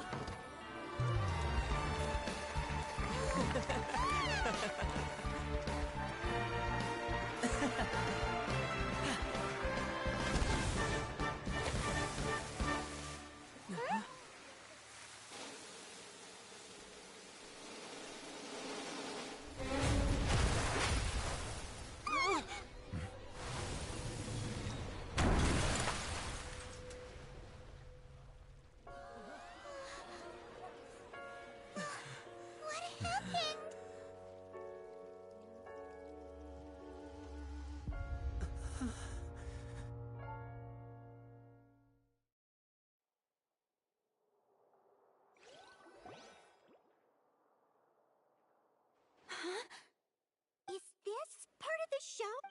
Mr. Linney, you're going to use magic to fix the stage now. What happened? Oh no. Maybe this isn't part of the show. The girl was... This performance is over. Medical staff with me. Guards, secure the scene and detain all the performers. Seal the exits. No one is allowed in or out at... Yes, that's right. If this was just an accident, then we must investigate the cause. No need to be alarmed, you two. We'll get to the bottom of this soon enough.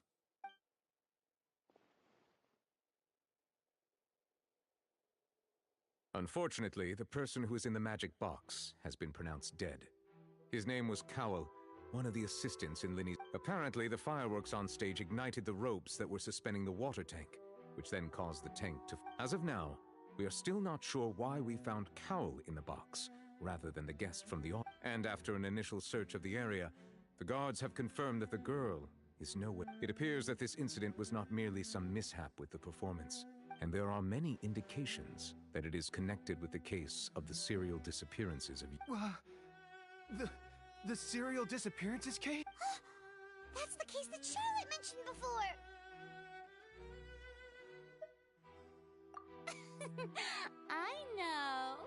I know the truth. I can see through the whole thing. I say that our powerful magician, Mr. Linny, is now the prime suspect for the serial disappearances. Huh? Why me? This whole thing was an accident. Oh, this all occurred during your magic show, did it not? The missing girl disappeared. Now that I think about it, that whole speech about magicians making things disappear was nothing more. That can't be right. How can Linny do this? He was in the box on the stage the entire time. We can even hear his voice. Besides, before the show, he told us that he would like to catch the criminal behind the disappearances. He couldn't possibly mean catching himself. Save discussion for a later time, please. Lady Farina, may I assume that your comments just now constitute an accusation against Mr. Linny and his... Huh? I just think that he... Well, But what Lady Farina said just now makes perfect sense. Looks like she's gonna... A kidnapping and murder carried out under the cover of a magic show. I mean, of course, my dear people. That's right. I mean you, traveler.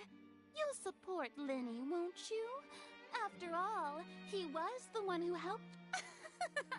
Then there's no problem at all.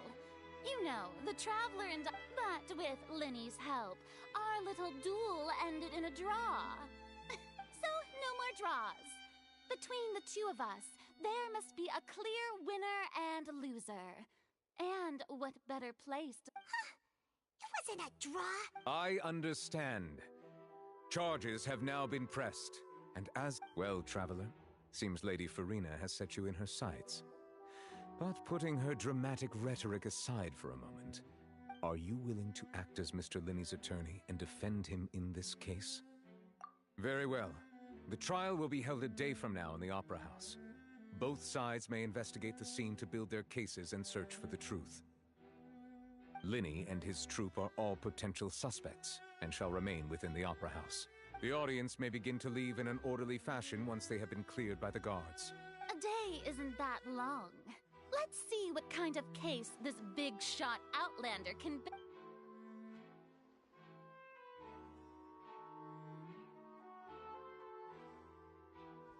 Linny!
Sorry about everything that happened just now.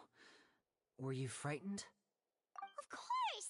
Who wouldn't be scared after witnessing an accident like that? Yeah, I'm a little shaken up myself. How could this happen? And poor Cal. I know you already claimed that you would defend me, but now it's just us talking. Tell me, do you think I could possibly be the murderer? Good to hear. Thank you so much for trusting me. I'm sure everyone sees me as the biggest suspect at this point. But, if you ask me, the whole thing is mysteries layered upon mysteries, such that all that's left, I don't know whether what happened there on the stage was purely an accident or not. And I don't know why poor Cal was in the box. As for how that girl chosen from the audience could suddenly disappear, I'm afraid I don't have any answers either. If someone tampered with my performance, then we need... Even a skilled and knowledgeable magician like myself couldn't pull all that off in just 1 minute.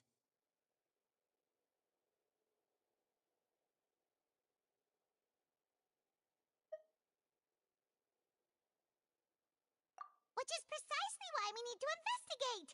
As this book says, the impossible could not have happened. Whatever happened must have been that which is possible.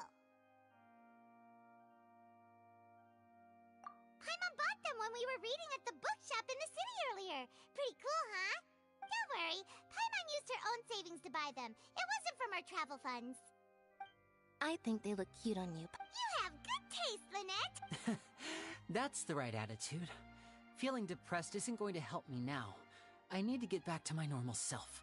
But with the guards watching our every move, it's going to be especially difficult for Lynette and I to prove our own innocence. Good thing you agreed to be our attorneys. Thanks for that. Yes, thank you so much. Yeah, just leave it to us. Oh, since we're going to start investigating, Paimon has a question first. Oh, well... I'm afraid that would involve some of our essential trade secrets. The secrets behind our magic are past saving, Linny. I suppose you're right.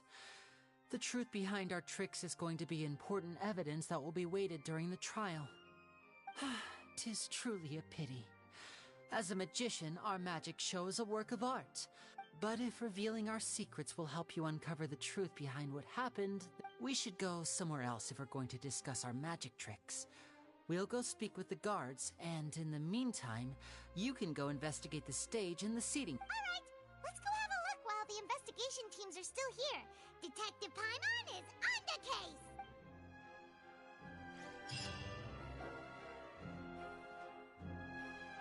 Hello, officer. How's the investigation going? I see. You must be the traveler that Lady Farina mentioned. Listen, I'll be perfectly honest with you. I'd avoid getting mixed up in this whirlpool of a mess if I were you. Huh? What do you mean? Come with me and you'll see. The deceased is one of Linny's assistants, named Cal. Even though he hadn't joined the troupe long, he was hardworking and everyone generally liked. The assistants are usually in charge of setting up and inspecting the props, as well as assisting with the show and keeping the crowd engaged. As you probably saw when you were in the audience, the water tank suddenly fell and smashed the box with Cowl inside it. This is the real mystery. We've already searched the scene and were unable to find any traces of the girl. However, if you look carefully, the box was positioned directly under the water tank. The ropes holding the tank were then burned by the pyrotechnics on stage, causing them to snap. All these factors lining up so perfectly makes it hard to see this. If anything, the more logical explanation is that the whole incident was intentionally planned, and Linny is the most likely person to have access to all these areas. But he doesn't have a motive! Are you both good friends of his? Well, you can't say we're good friends, but... So in just a short time, he was not only able to win your trust, but even convince you to act as his I know there's no such thing as magic. The real trick of a magician is holding the audience in the palm of their... I've seen a lot of cases, and I can tell you that people are the least reliable kind of evidence. Sorry, I tend to be pretty straightforward. Just know that I'm warning you for your own good. Anyway, you may investigate the scene of the crime yourselves if you're curious. Who knows, maybe you'll be able to come up with some new evidence.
Whoever the murderer was, they must have made preparations well beforehand.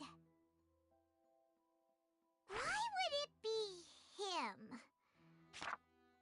Whoever the murderer was, they...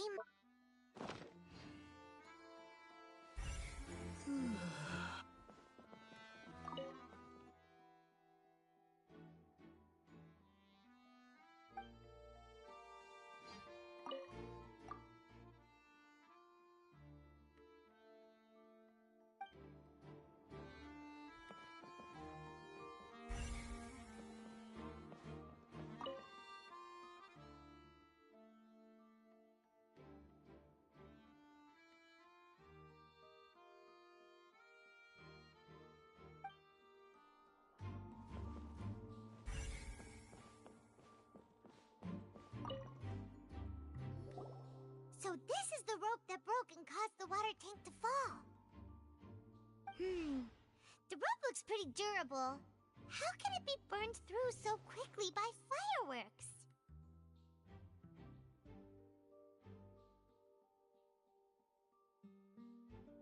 Why are you suddenly so serious, Traveler?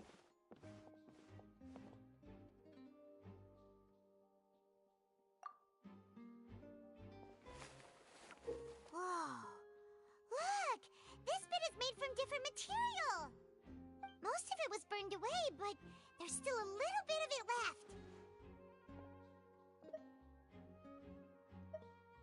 Huh.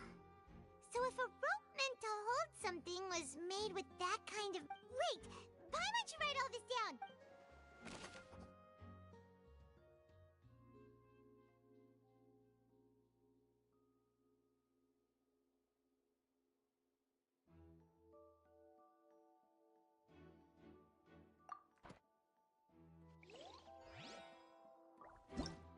Whoever...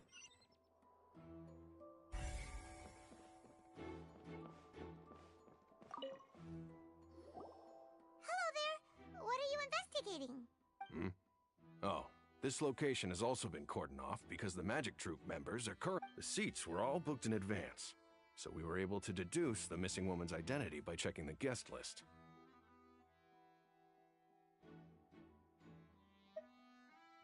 Sure, it's not like this is confidential information. We will publish it later anyway when we petition the public to help us find them. Her name is Halsey. She's a painter from Fontaine who's made a bit of a name for herself. Apparently, she wasn't a regular at the Opera House, but she'd been feeling some pressure with her work lately, which made her decide to come see the magic show. The Magic Troupe members all claim not to know her. We have looked into her social connections. It seems that she has no personal grievances or conflicts of interest with the suspects. Simply put, she wasn't related to the Magic Troupe at all, which matches the features of the previous serial disappearances. Were the victims of previous cases also chosen at random? That's how it seems to us, in any case. Apart from the fact that they were all young women of around the same age range.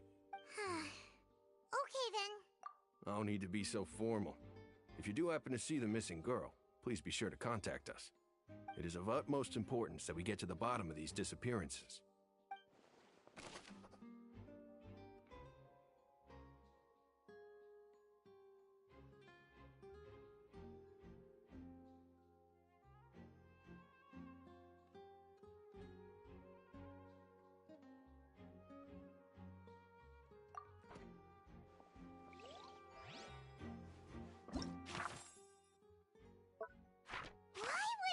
Gosh, no wonder the serial disappearances never got solved.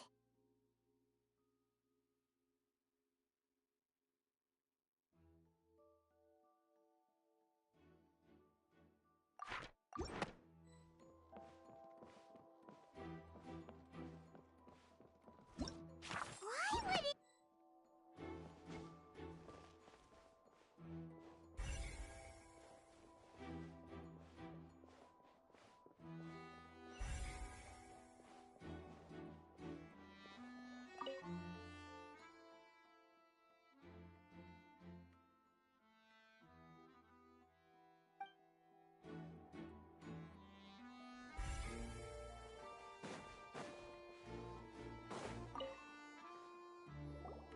I see that you're investigating the area.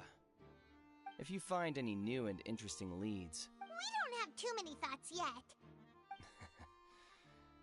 then why don't I tell you my hypothesis first? The thud? Oh, you mean the sound? Yes, exactly. It wasn't terribly loud, but I suspect that it's just that everyone was awaiting the results of Linny's trick with bated breath, so no one paid it much mind. But now that the incident has happened, the thud has become an important... That makes sense. So, what do you make of... I'm of the opinion that it may have been the sound of Linny's accomplice. Lynette, perhaps. Jumping atop the water tank, or something like that. And when the pyrotechnics went off, she cut the rope, sending the water tank crashing down.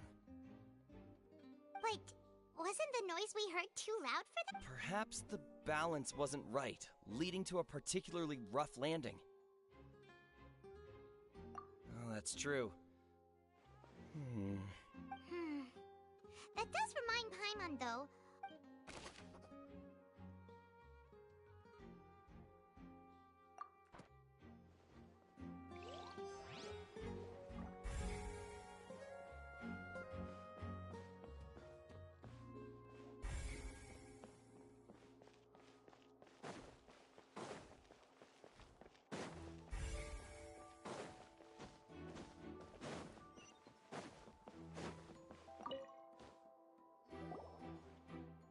The investigation team has some new findings.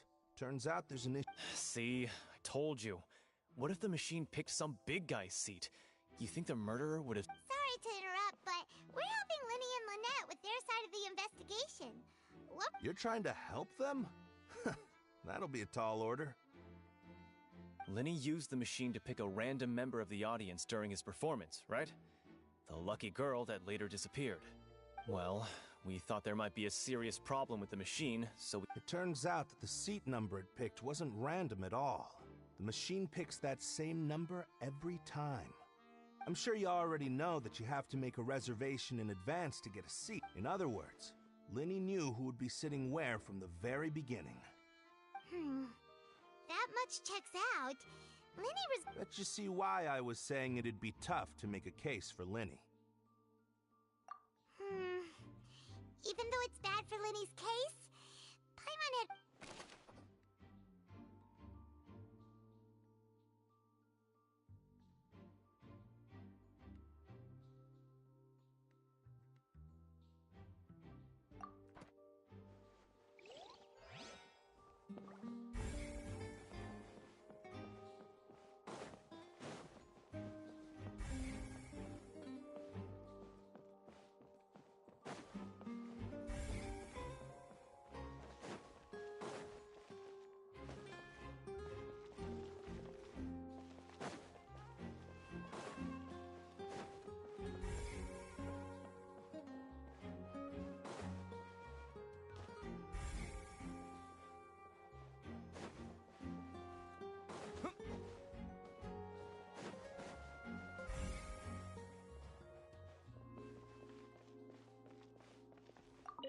Linny's still talking to the guards.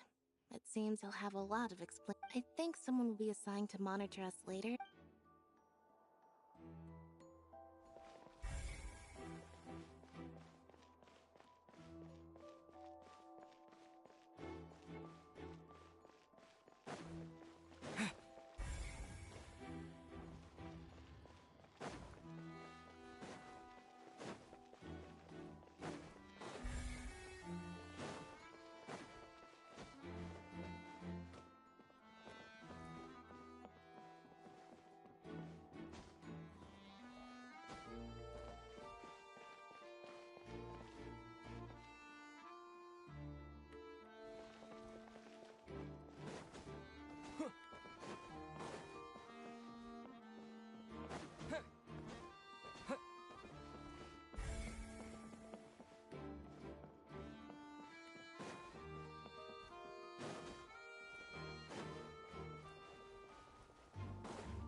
You.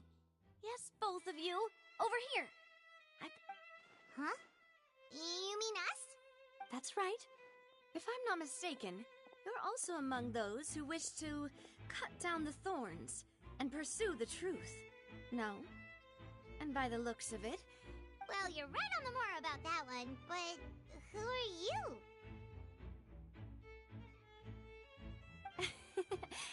Have you never heard of the Spina di Rosula? From mediating disputes and providing protection to solving conundrums, you name it. Spina di Rosula and I, Navia, have the honor of being its renowned president.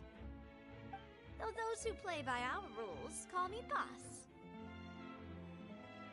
I'm Silver, her attendant. Pleased to meet you. And I'm Melus. Demoiselle's various daily needs and affairs are under my purview. Huh? Boss? Demoiselle? What gives with the names?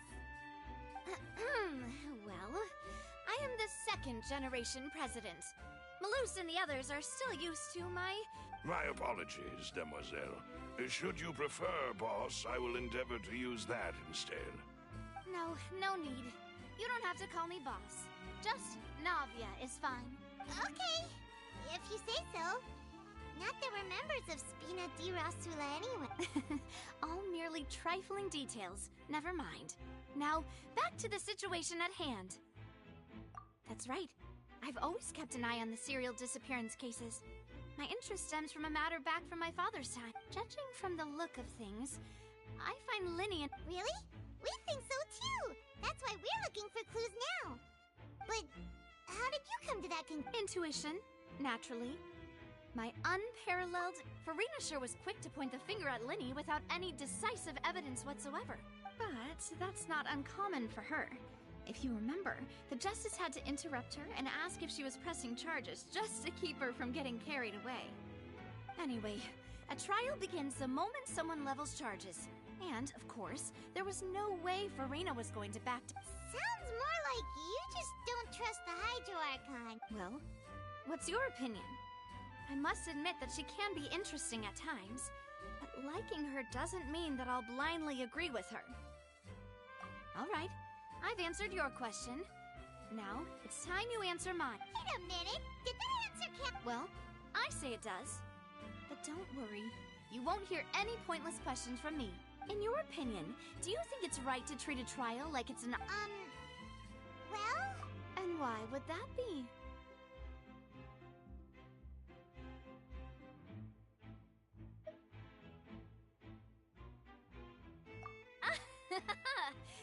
See, Silver and Melus? I told you they'd be different. Most astute of you, Demoiselle. I, too, think that the Traveler's response was most excellent.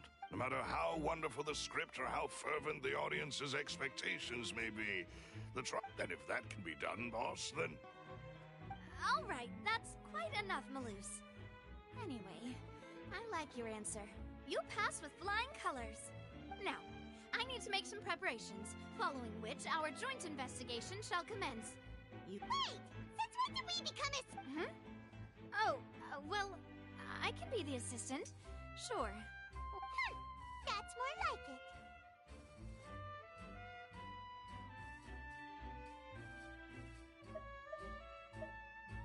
it. Far be it from me to brag, but I believe that Demoiselle's intuition will be instrumental in uncovering the truth. You wish to save a friend from false accusations, and we wish to unravel the disappearances. You have a point. And what about you over there? What do you think? You seem like you've got something on your mind. I have nothing to add. Oh. We'll be making some preparations first. Just be sure to let us know if they start revealing.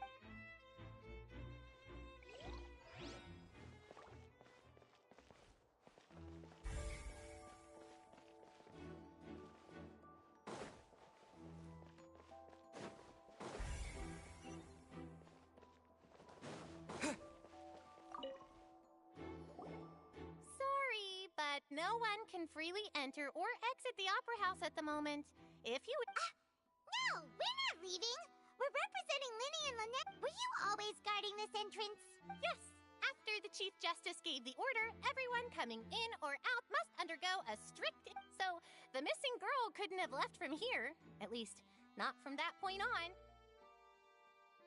I doubt there was much opportunity. How can you be so sure? Well, because I was in charge of security near the... I couldn't see Linny's performance from here, which was quite a shame.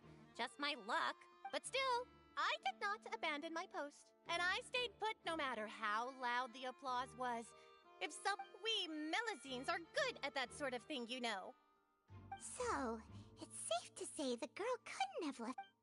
Alright, thank you for your help. This...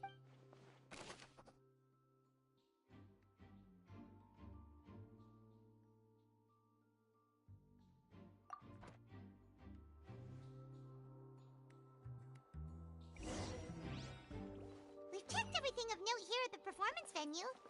Paimon wonders how Linny's discussion with the guards is going. Let's go see, shall we? Ooh, things are getting interesting, huh? We're about to see how magic is made.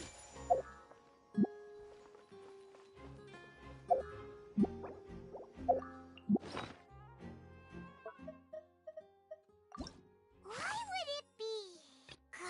The whoever the people needed to register and reserve a seat.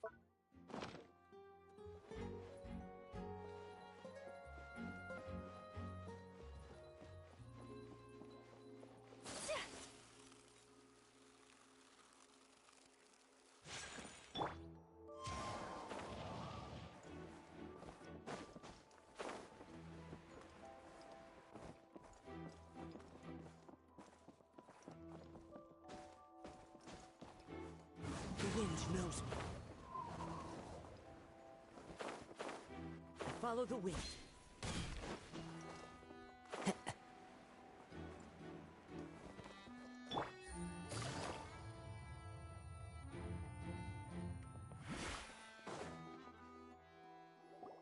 Understood. Then I will be going with you. Just so you're aware, I will be monitoring your actions and making notes as necessary. Very good. Thanks for being so agreeable. I'd pull a rose out of my hat as a gift for you if You may spare the pleasantries. I'm just doing my job.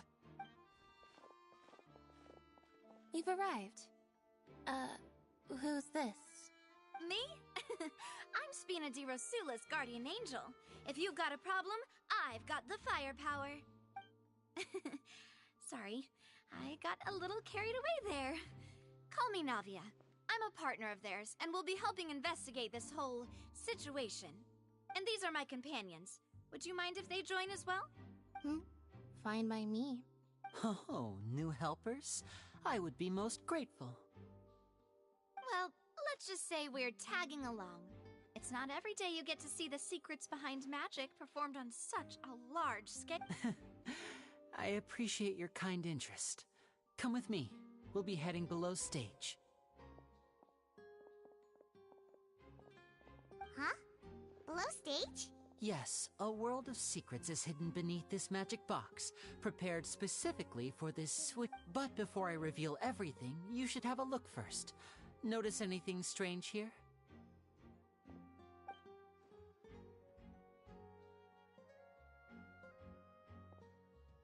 I'm not trying to be dramatic. Remembering the details of a trick will help you understand the methods used to perform it more easily. Huh.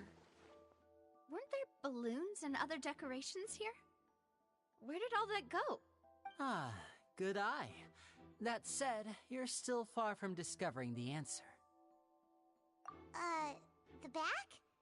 You mean the inside of the door? What's different about it? Paimon didn't notice anything. Very good indeed. I thought you might not be able to catch that, given that you were sitting in the first row. The back of this door was patterned. Those patterns are now gone, replaced by a smooth wooden board. So, if you put 2 and 2 together, what do you get? Exactly. All right, let's go.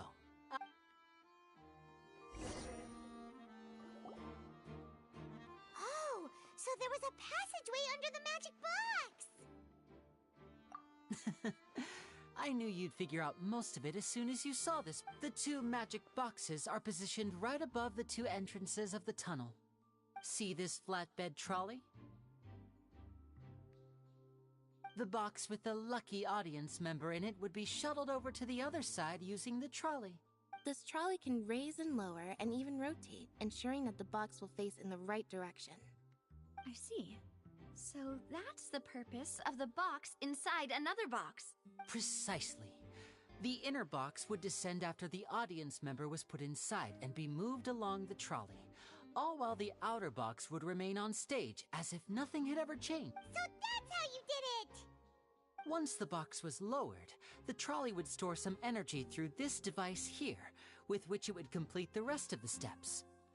The audience member would only be able to feel some slight movements in the dark, and by the time she walked out, she would already be back on stage.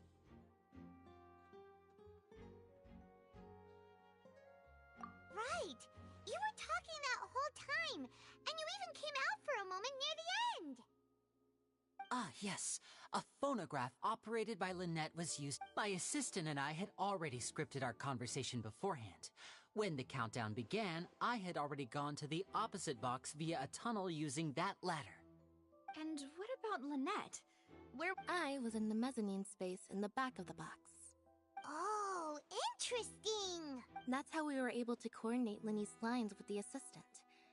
And, by the way, I was the one who walked out of the box at the end. I mean, we are twins. All it takes is a change of clothes and no one can tell who's who. And that's my favorite part of this trick. Only Lynette and I can perform it. So that's how it all worked! Wow! Every detail you revealed was more amazing than the last! Lynette would briefly walk out of the box and then go back in, jumping into the tunnel and escaping before the box on the trolley could finish ascending. And then I walk out of the other box in the audience area, and the trick would be complete. The operative word here being would. But as you saw, Cal was in the box, not our audience member. She, on the other hand, mysteriously vanished. We really don't know how that happened. If not for that interlude, this would have been an astonishing trick. I probably never would have figured out how you pulled it off. And yet, to think that someone was able to use this map. Could we have a look around? I think we can come up with some more leads. This is the scene of the crime, so Linny and Lynette are not permitted to stay here. I'll escort them back up. Yes, of course. No need to be so strict now. I won't disappear into thin air, you know. Thanks, everyone. We're counting on you.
What's this? Looks like a hook tied to the end of a rope. Huh? There's all Perhaps it was a prop for a different trick. But why would it have been left here? Whatever it is,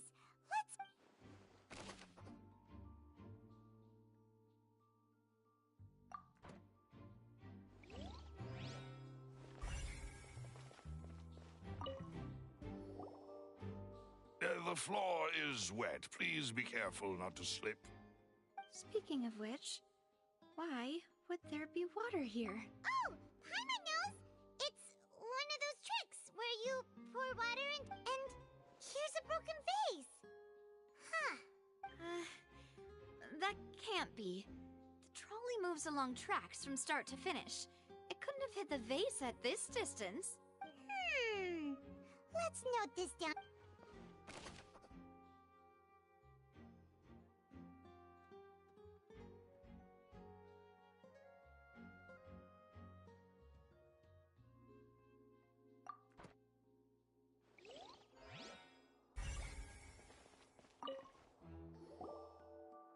Oh, these are the clothes that the lady chosen from the audience. Her clothes are here, but she's nowhere to be found.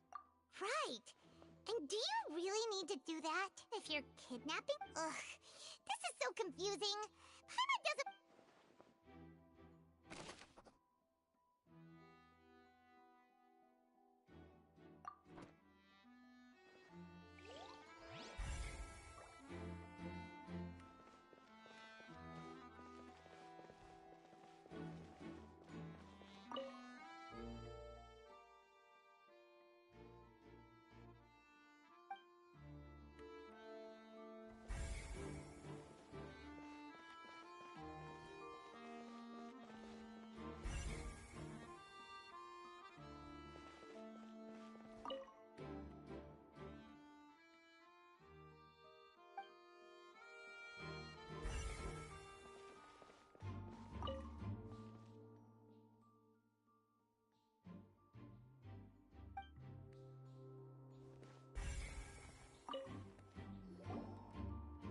What is this place?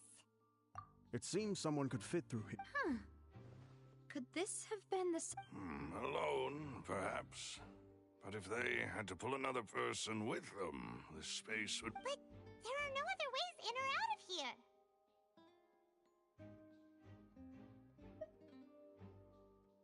Oh, you're right! Let Paimon right...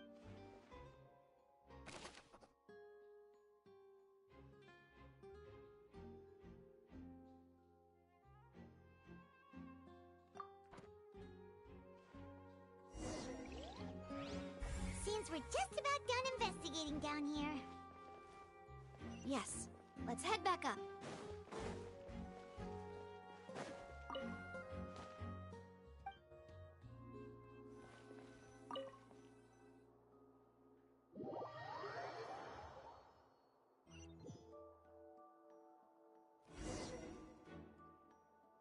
Well, we've ascertained the state of the crime scene. Let's find a place to sort out our findings once Malus returns. Seems to me that there are several things that don't add up here. Apologies for the wait, demoiselle. So, what did the guards say? Did the criminal escape through the vent? They believe the odds of that are very low, since the vent leads to the Opera House's basement. The guards have checked the area carefully. No one left through the basement during the performance or after the incident, and no one was found hiding. So the tunnels become like a secret chamber then! You know, like the kind you usually see in novels! The plot thickens. Halsey's disappearance and Cowell's death are both... No wonder Farina was so confident in her accusation. All the current evidence point... In other words, the charges are very likely to be upheld unless we make some considerable... Charges and then trial. So if the charges are upheld, they'll... That's right. This is how a trial goes in the Opera House. During the proceedings, the Chief Justice and the Oratrice will hear statements from... That's right. This is how indemnitium is produced. The statements from both sides, the defenses from attorneys, witness testimonies, and even the audience. To put it simply, it's as if the Oratrice has its own will, and is a judge in its own right. This also precludes any kind of favoritism on the part of the Chief Justice. And not the... Once both sides have finished speaking, the Chief Justice will make his final decision. This, too, will be used by the Oratrice as a reference. Then, finally, the Oratrice will be consulted by officials. The resultant... Huh? So that machine is the one that actually decides? In practice, there is very little difference. Both have always come to the same judgment, which is why people have great faith in the Chief Justice. Ah, yes, the guards also asked me to convey that none of us will be allowed to leave this. Huh? Because we've chosen to act as the twins' proxies. That makes us persons related to the case. They're concerned that we might be colluding with outside parties, or that we might find outside help to disrupt the case. And even if that were not so, it could prove problematic if we happen to spread key information about the case ahead of time. I'm ready to break out at any time. Whoa! There's no need for that! Paimon thinks they have a point! Of course. I just hope you don't mind the lack of options. I'm afraid that catering to all tastes is not in the card. In that case, let's just sort out our findings together here. Pity. I was hoping to take you to try some of Fontaine's famous desserts, too. I mean, what better way to properly think through our findings than over some tea and sweets? Huh. Breaking out suddenly doesn't seem like such a bad idea after all. Just kidding! Just kidding! Paimon will still do her best, even if there are no snacks. What do you mean, no snacks? Of course we'll have snacks. If we cannot buy some, then we'll simply make some. Huh? Understood, demoiselle. Everyone, please come with me.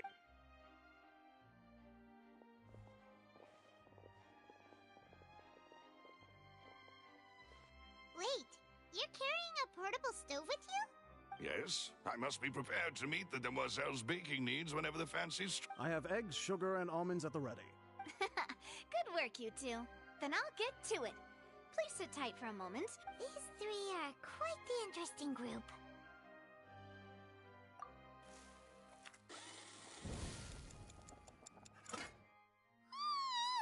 And Paimon thought it smelled good while it was still in the oven! Oh, it's even... From the way you had these two guys carrying all that stuff around, Paimon thought you'd have them do more during... But you ended up doing the entire thing by yourself! Beating the egg whites, grinding almonds, everything! I was applauding. And I was giving encouraging smiles. Paimon was just thinking, aren't you worried about getting your... Well, I don't think it's carved in stone anywhere that fancy ladies can only read books, sip tea, ride horses, and play the piano. I just really enjoy... Don't underestimate beating egg whites, by the way. It's a real arm workout. You also need to beat them to just the right consistency, or your macarons will crack. Anyway, give these a try, fresh out of the oven. Only... Well, eating too many sweet treats might send all that sugar to your head. Tea is ready to be served as well. This is Demoiselle's favorite, strong black tea with a floral fragrance that clears the mind. No need for concern, I merely... All right then, down to business. As Paimon mentioned previously, however, we can assume that Linny and Lynette were not alone within it. The magician twins could have committed the crimes, of course, but they lack... Exactly! Why would they do such a thing right when everyone was watching?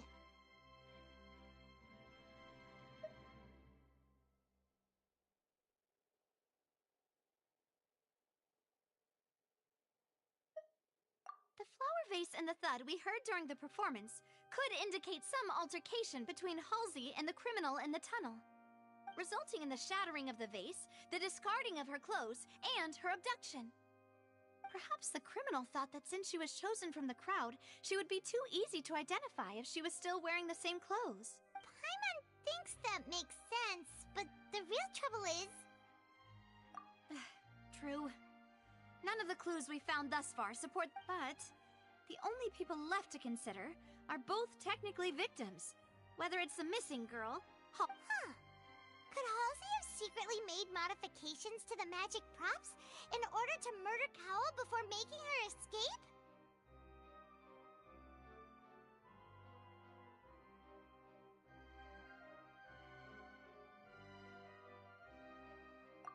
That's right. And even if she had tampered with the setup, she would need to understand the entire trick to pull it off. Nor does she have any motive. The guard said that she has never had any dealings with the magic. Were we not thorough enough in our search? From the sound of things, this is turning into an impossible... Your macarons are amazing, though, Navia. They smell great! They're... They are my specialty, after all. And I see you. What? 5? Oh, that can't be right. Paimon only count 3. Please don't worry about it. At my age, a few less sweets might actually be a good thing. No. Being greedy is one thing, but Paimon knows how to count. Besides, Paimon knows that if she ate too many, then others wouldn't have enough.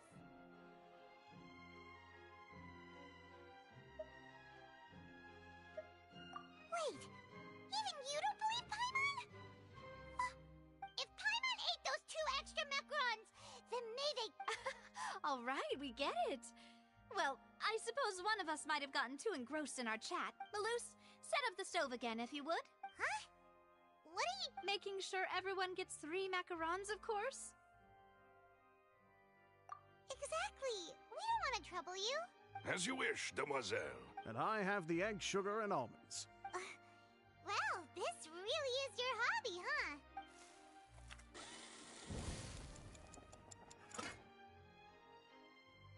Well, that's it for snack time. I'm going to have another look. I don't know what we're looking for yet, but we've still got some time.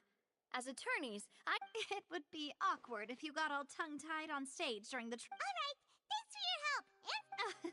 It was nothing. A small task for the Spina di Rosula.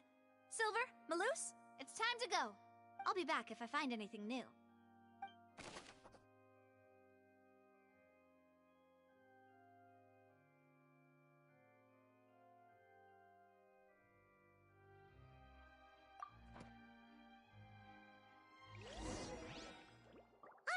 It's time to put our heads together. We've got to get our defense ready for the trial. Oh, it's probably gonna be a long and difficult case. There's no point in worrying about that now. We just need to prepare. Here, take Paimon's notes. They should help you review the situation.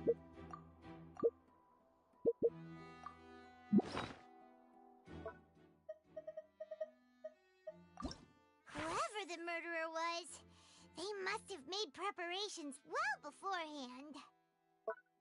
This is probably a prop, too. Oh, looks like it could hook onto a lot of things. Like the Traveler's fishing rod! This flower vase is probably a prop for the show.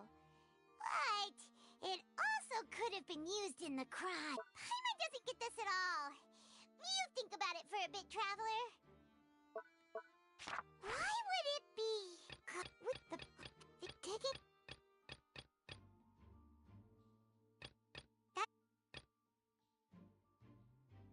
That size wouldn't have been a problem for Paimon.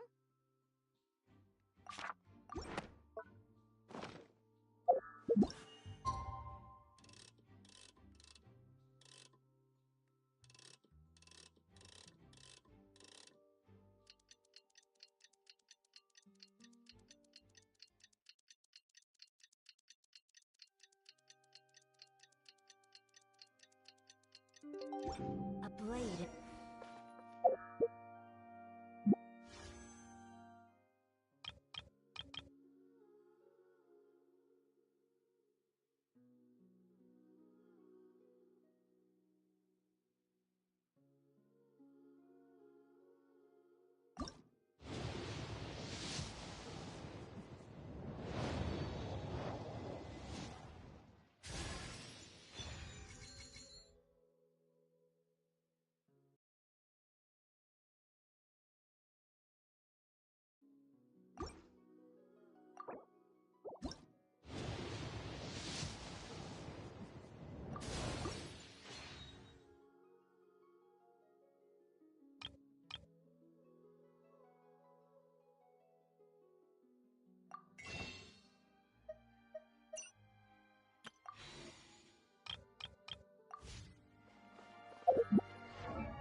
a plan. Impossible things don't just happen. To the truth one way or another. Just relax. Even if everyone else suspects Lenny and Lynette, at least we will be supporting them from the stands. Besides, I doubt Farina understands any more about what happened than— Thanks, Navia. Best of luck.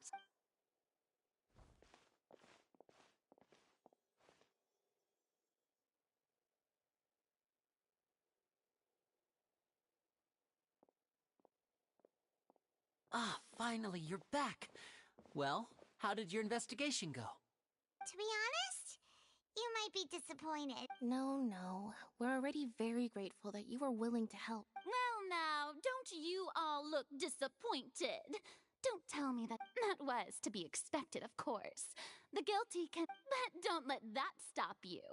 I shall be terribly disappointed should you, my most anticipated foe, Since both parties are present, I declare that the trial regarding the magic show— Firstly, in order for the audience to understand the causes and results of the incident, could we please have Mr. Linney explain? Yes, of course. I will explain while Lynette demonstrates on stage. All the necessary— Thank you, Mr. Linney. In that case, I take your statement to be that you ran to and remained hidden within the magic box in the audience stands once the trick began, and thus could not have committed the crime. Is this correct? Yes, that's correct, Your Honor. In that case, I call upon the prosecution. Lady... Why, of course I do. Allow me to take the first shot and break this case wide open. Mr. Linney is clearly lying. There is no way you could have been in the box the whole time if you were to abduct Halsey and murder Cowell. In fact, I'd say you were hardly in that tunnel at all. That is simply your hypothesis based on the presumption that I'm guilty. Oh, is that so? And if I may ask, what— The roaring countdown of the crowd, of course. That's how I kept track of the time and built anticipation for the finale. And you didn't hear anything else at all? Nothing that might— No, nothing. I see.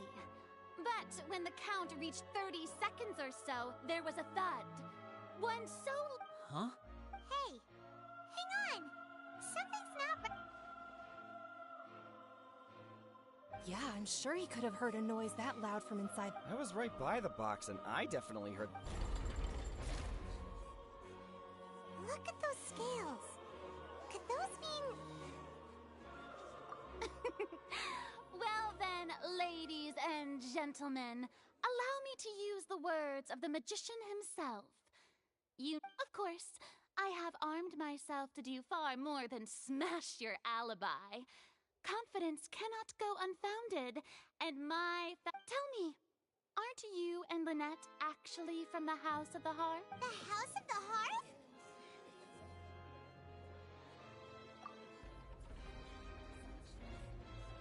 No wonder they did something like this.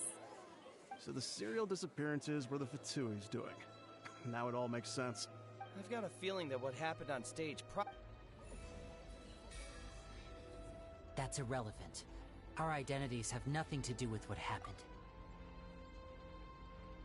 Indeed. Then perhaps you could tell us everything that happened during that one— Your first priority is to prove yourself innocent after all. I'm sure there is little that needs to be kept secret now. The Outlander is speechless. My, oh my, don't they look flabbergasted? Now comes the info. Oh, good thing I made all those preparations. Seems the all-nighter I pulled up— Hey, Linny, why didn't you tell us this before? Order! Order! Mr. Linney, allow me to re-establish the facts. Lady Farina has written— First, when the thud was heard in the Opera House, you were neither in the box nor the tunnel. Second, you and Ms. Lynette are both members of the House of the Hearth. Are these claims true?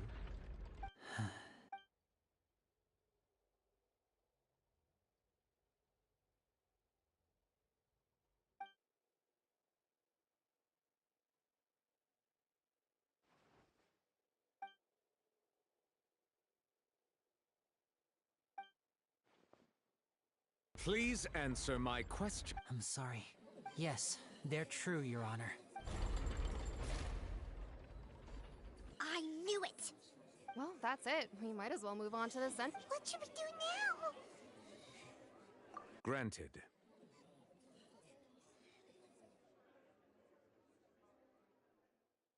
In that case, what is your request? Is that really necessary? They're already as good as guilty. The defendant deceived their own attorneys. What is their— Order! Your request is reasonable, and we shall adjourn. This trial will reconvene in— So you would stick to Mr. Linney's defense even after knowing what you do now? You certainly have more professionalism. In that case, my dear audience,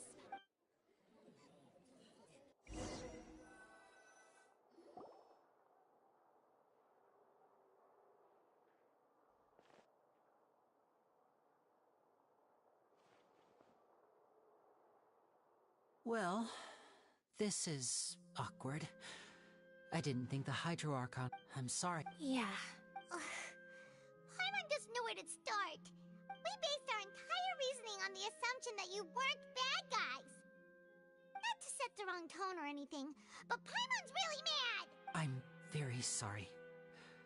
I know you're angry, and reasonably so, but I know you've clashed with the Fatui several times before. I wouldn't be surprised if just hearing the word is enough to make you upset. But our organization is very, very large, and the Harbingers have very different personalities and goals. Right now, we want to save people. As many as we can. That's right. I'm sure we're on the same page when it comes to this nation and the disaster that its people might face. I knew if it weren't for our respective identities, we could become good friends. That's why I didn't wish to flat out lie to you, but chose to hide some details instead. The truth is very important, but being completely transparent about everything would see us spending more effort than we need to.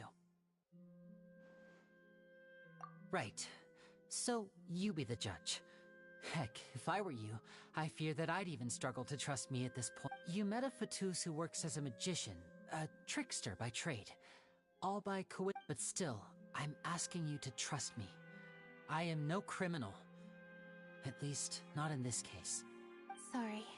Please forgive us. Well, you both say that, but... Right. Let's hear your answer first, and no lies now! Of course. I'll answer any— We've been trying to find out how the Oratrice operates. We want to know why it has a consciousness. Why can it— During our investigations, we learned that the machine's core is beneath it. From that moment on, Lynette and I have been designing this box swap trick, with the objective of getting close to the core. Is that why you needed a whole minute? That's right. In truth, the audience would take about 75 seconds to count down from 60, while I would only need 15 to get to the opposite box. So, after jumping into the tunnel, I accessed the Opera House basement via the vent, and went to investigate the room in which the core is stored. That air vent was created during the construction of the tunnel specifically to execute this step. Well, nothing. As soon as I reached that room and was about to investigate, I heard someone's voice.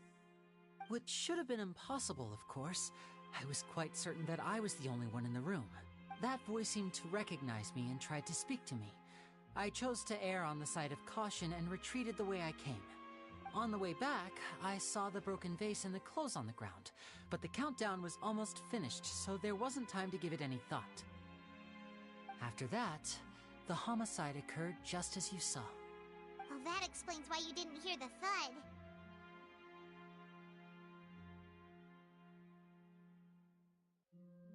Because of that prophecy I told you about, of course. We must know all we can about this nation's secrets in order to deal with that prophesized crisis. That's the only way we can save everyone. So, there you have it. The whole truth. I swear, I didn't hide anything from you. It was never my wish to proceed under this cloud of mistrust either. But, like I said earlier, you can be the judge. If you want to leave because you don't trust the Fatui, there's nothing I can do to stop you. Well, Traveler, you decide. Paimon will follow your lead however you choose.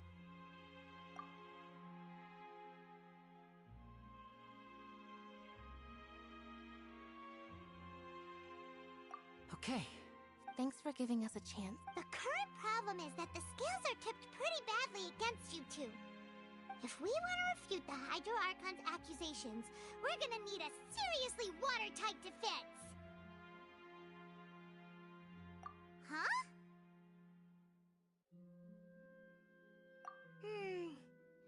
Oh, Paimon thinks she gets...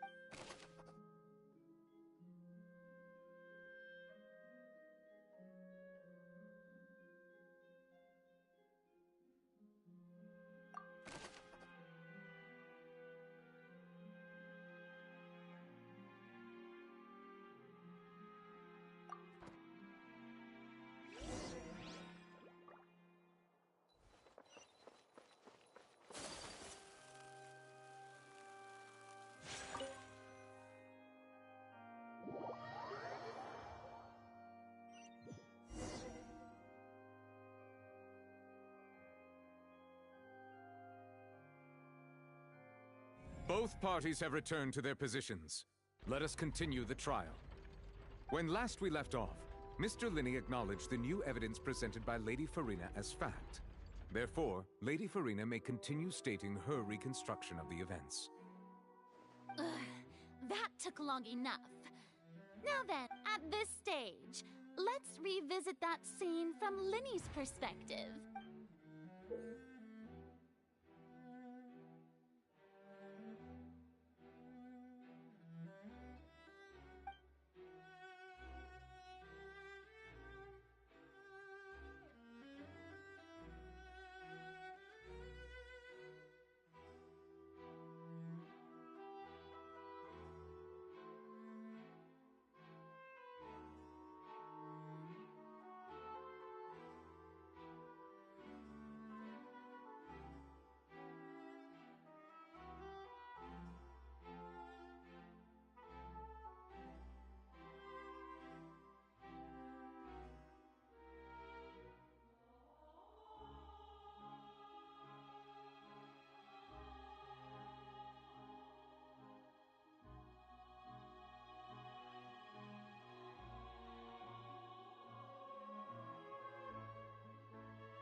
Countdown began, he entered the tunnel.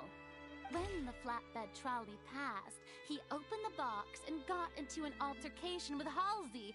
He did not realize that the sound could be heard by everyone in the opera house, which is why, finally, he used the vase to knock her out, before making her change clothes to prevent others from recognizing her.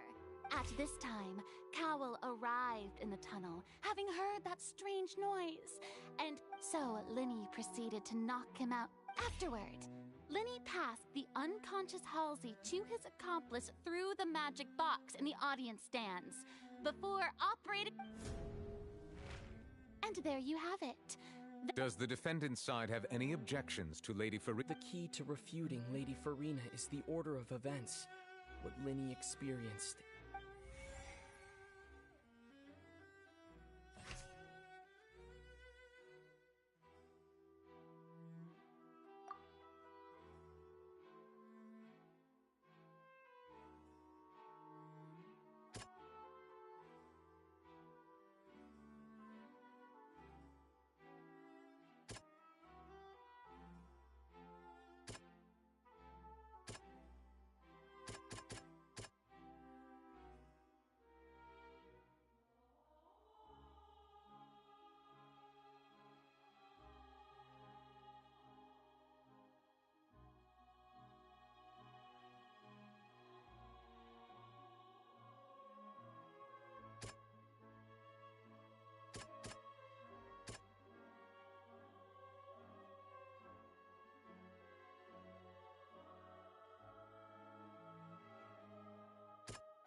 Seems this won't...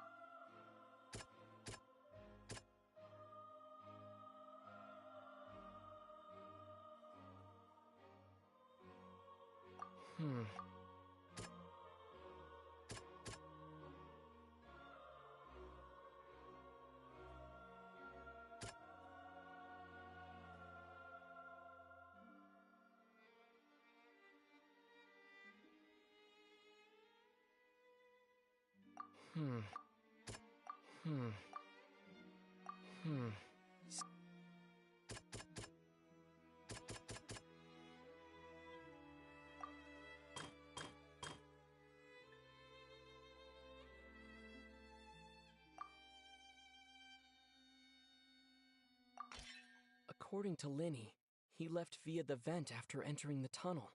He couldn't have had that altercation with Halsey.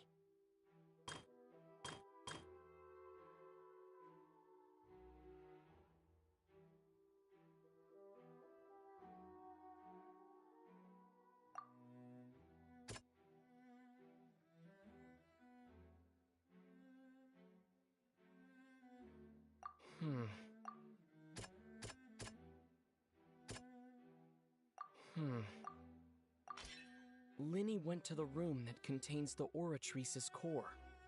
This is the actual truth.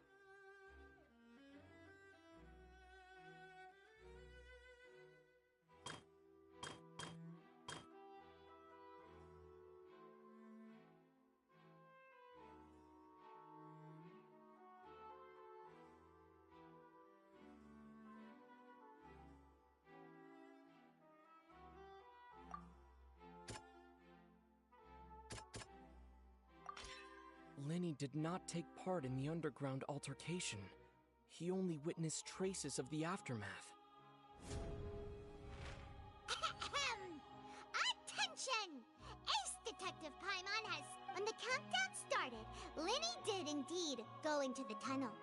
But he immediately used a vent to access the Opera House basement, which is where the Once he reached that area, he heard a voice in what should have been an empty room. Since he felt the crime scene had already developed by the time he reached the tunnel again, and in order to complete the magic, finally he reached the surface, and that was when the accident happened from him.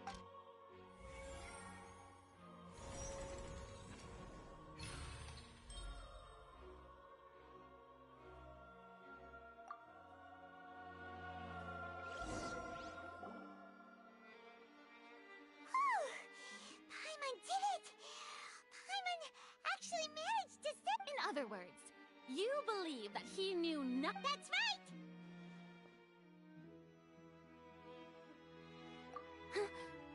My reasoning?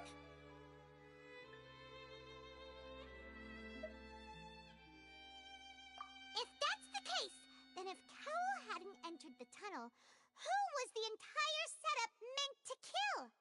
Assuming that what you say is true, Linny only needed to kidnap the young girl to cause a new disappearance case. What would the point of killing someone on stage be? Oh, they have a point. That's right, you tell him! And that's why they're... Oh, well, your denial is very strident, I'll give you that. But what proof do you have to back your claims? Of course I do. If he had been in the magic box... You're saying that he wasn't?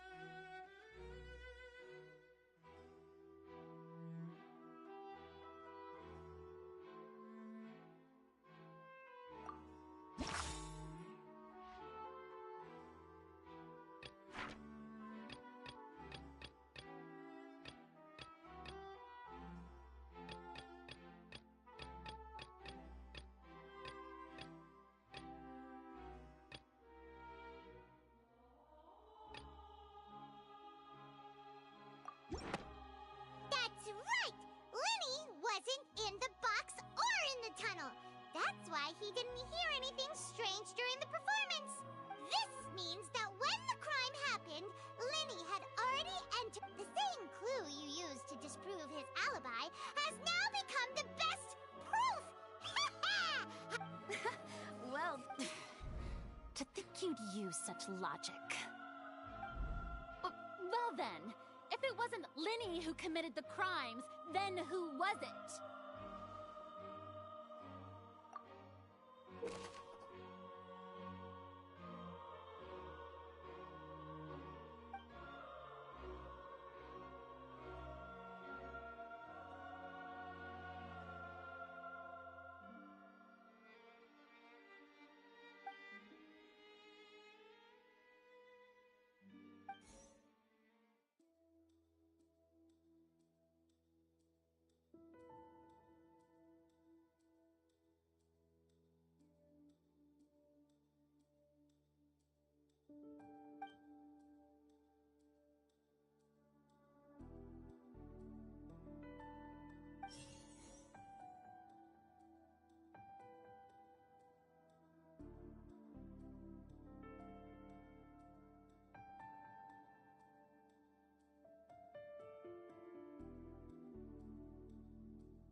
The deceased's name is Cowell, Linny's assistant.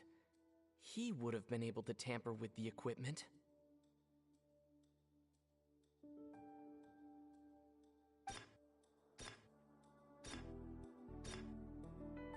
Halsey is the missing person and an ordinary audience member.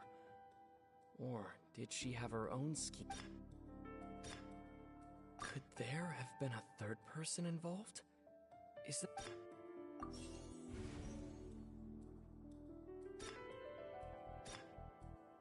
Halsey is the missing person and an ordinary audience member. Or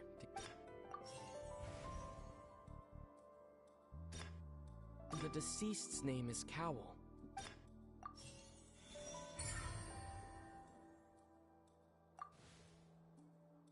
Huh? That can't be right.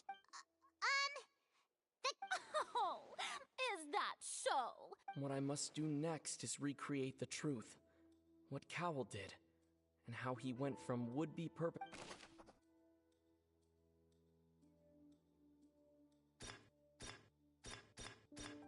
Linny was not in the tunnel at that moment, which gave our criminal ample time.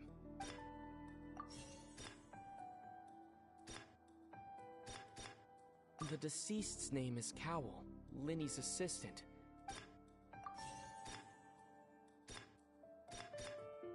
No one entered or left the Opera House through its entrances, so... Halsey's clothing was in the tunnel, so there must...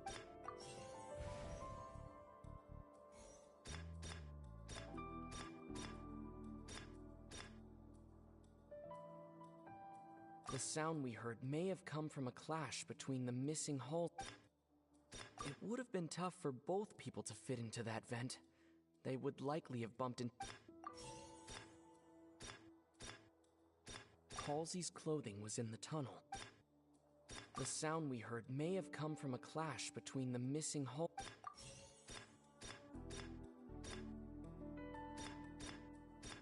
No one entered or left...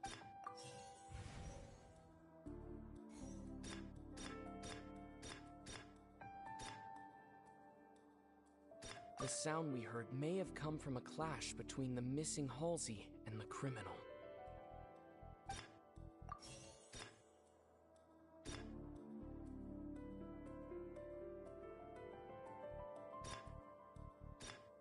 The deceased's name is Cowell.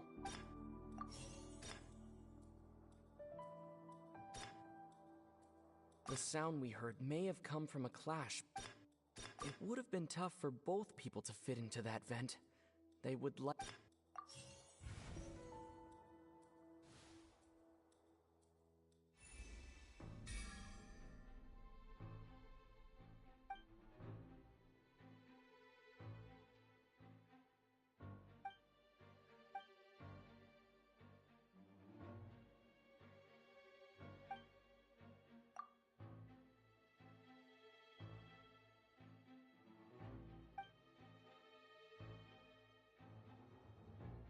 What's wrong, Traveler?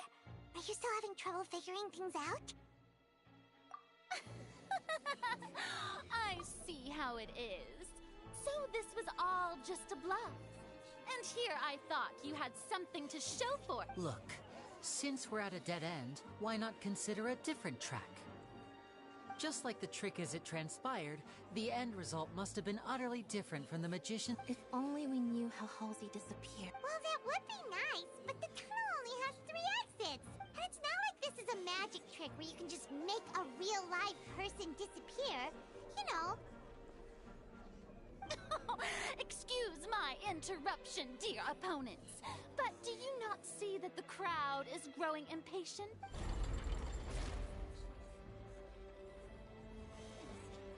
If the defense is unable to make further effective arguments, we will move on to the next stage of the trial. Linny was not in the tunnel at that moment, which gave our criminal ample time. The sound we heard may have come from a clash between the deceased's name is Cowl.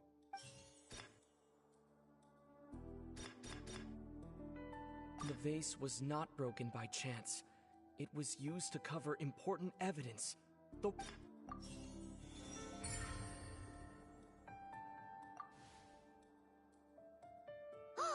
Paimon gets it! It all comes together if Halsey disappeared and Lynette escaped from the water tank, vanishing gradually and leaving only clothes behind. If there's a similar method where a... Just a moment. How could a person ever be transformed into water? This is reality we're talking about here, not so... Must we really? I should think that of anyone. Your magic tricks are ultimately just illusions and misdirection. But Halsey's disappearance... Even so, I trust the Traveler's judgment. The truth must be out there somewhere. Perhaps some new line of reasoning may open if we try to gather all the focal points. Since Cal was the deceased, we haven't placed much attention on him.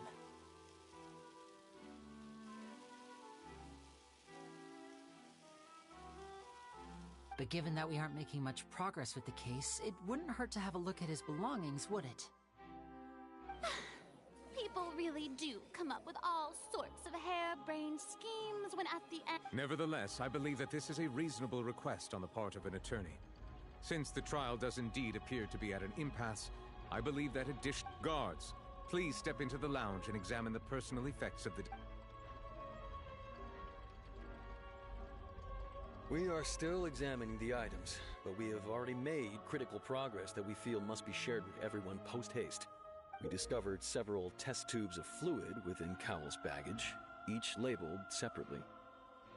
The notebook in his backpack claims that these fluids are... water. The primordial... The note's contents also indicate that Cowell belonged to an organization that sells illegal drugs and that he had an... The notebook has many entries concerning safe usage of these fluids, in which the keyword dissolve appears many times. One of these tubes was labeled Opera Epiclese, along with yesterday's date. It is. The notes also state that these dissolution properties work exclusively on people from Fontaine. It's likely that Halsey was chosen as some sort of test subject.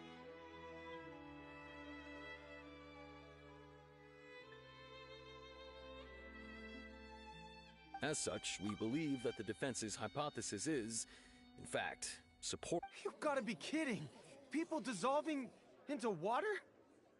Could something so ridiculous act... Wait a moment. This reminds me of a certain prophecy, but it's just a coincidence. Huh. If people can become water, does that mean that the water tank's real use was as a means to hide water stains?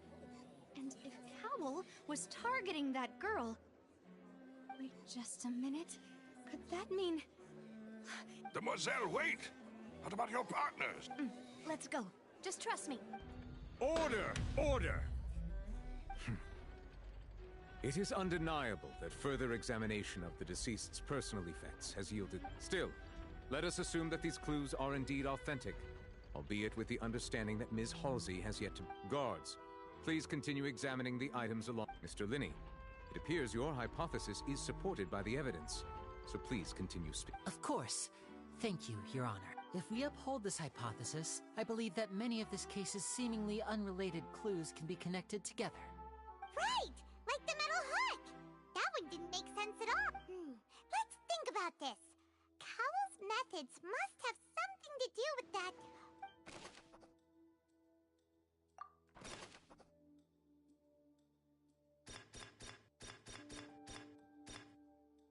Now it seems like the hook rope was not meant for another magic trick, but was instead some form of triggering mechanism. The water from the primordial sea should already have been prepped before Halsey entered the magic box. The deceased's name is Cowell.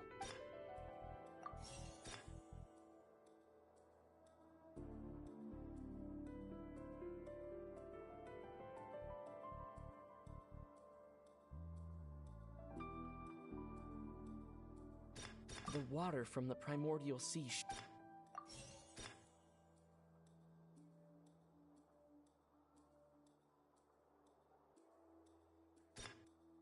Now it seems like the hook rope was not...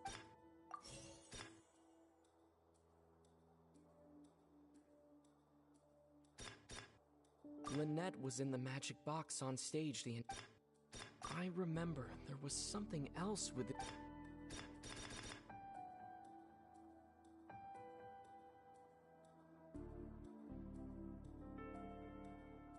The rope that held the water tank up was lit by the fireworks and snapped.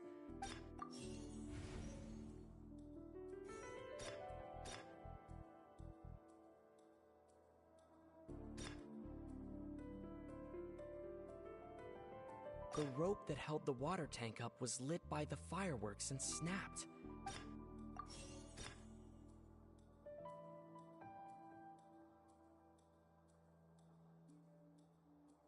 The water from the primordial sea should already have been prepped before Halsey entered.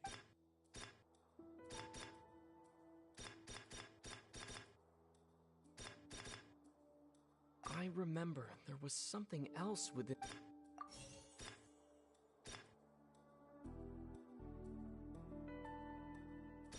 The water from the primordial...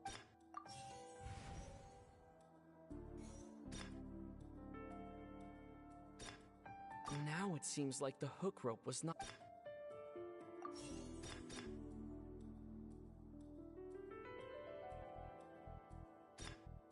Lynette was in the magic box on...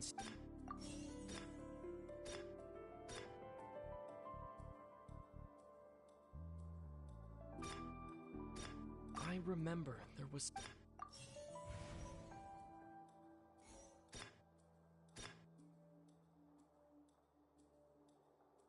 The water from the primordial...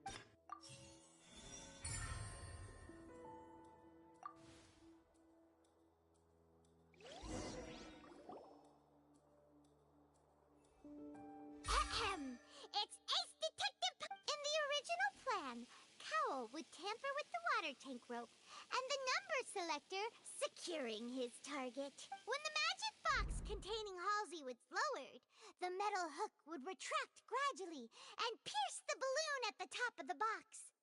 When the balloon attached to the box popped, the water from the primordial...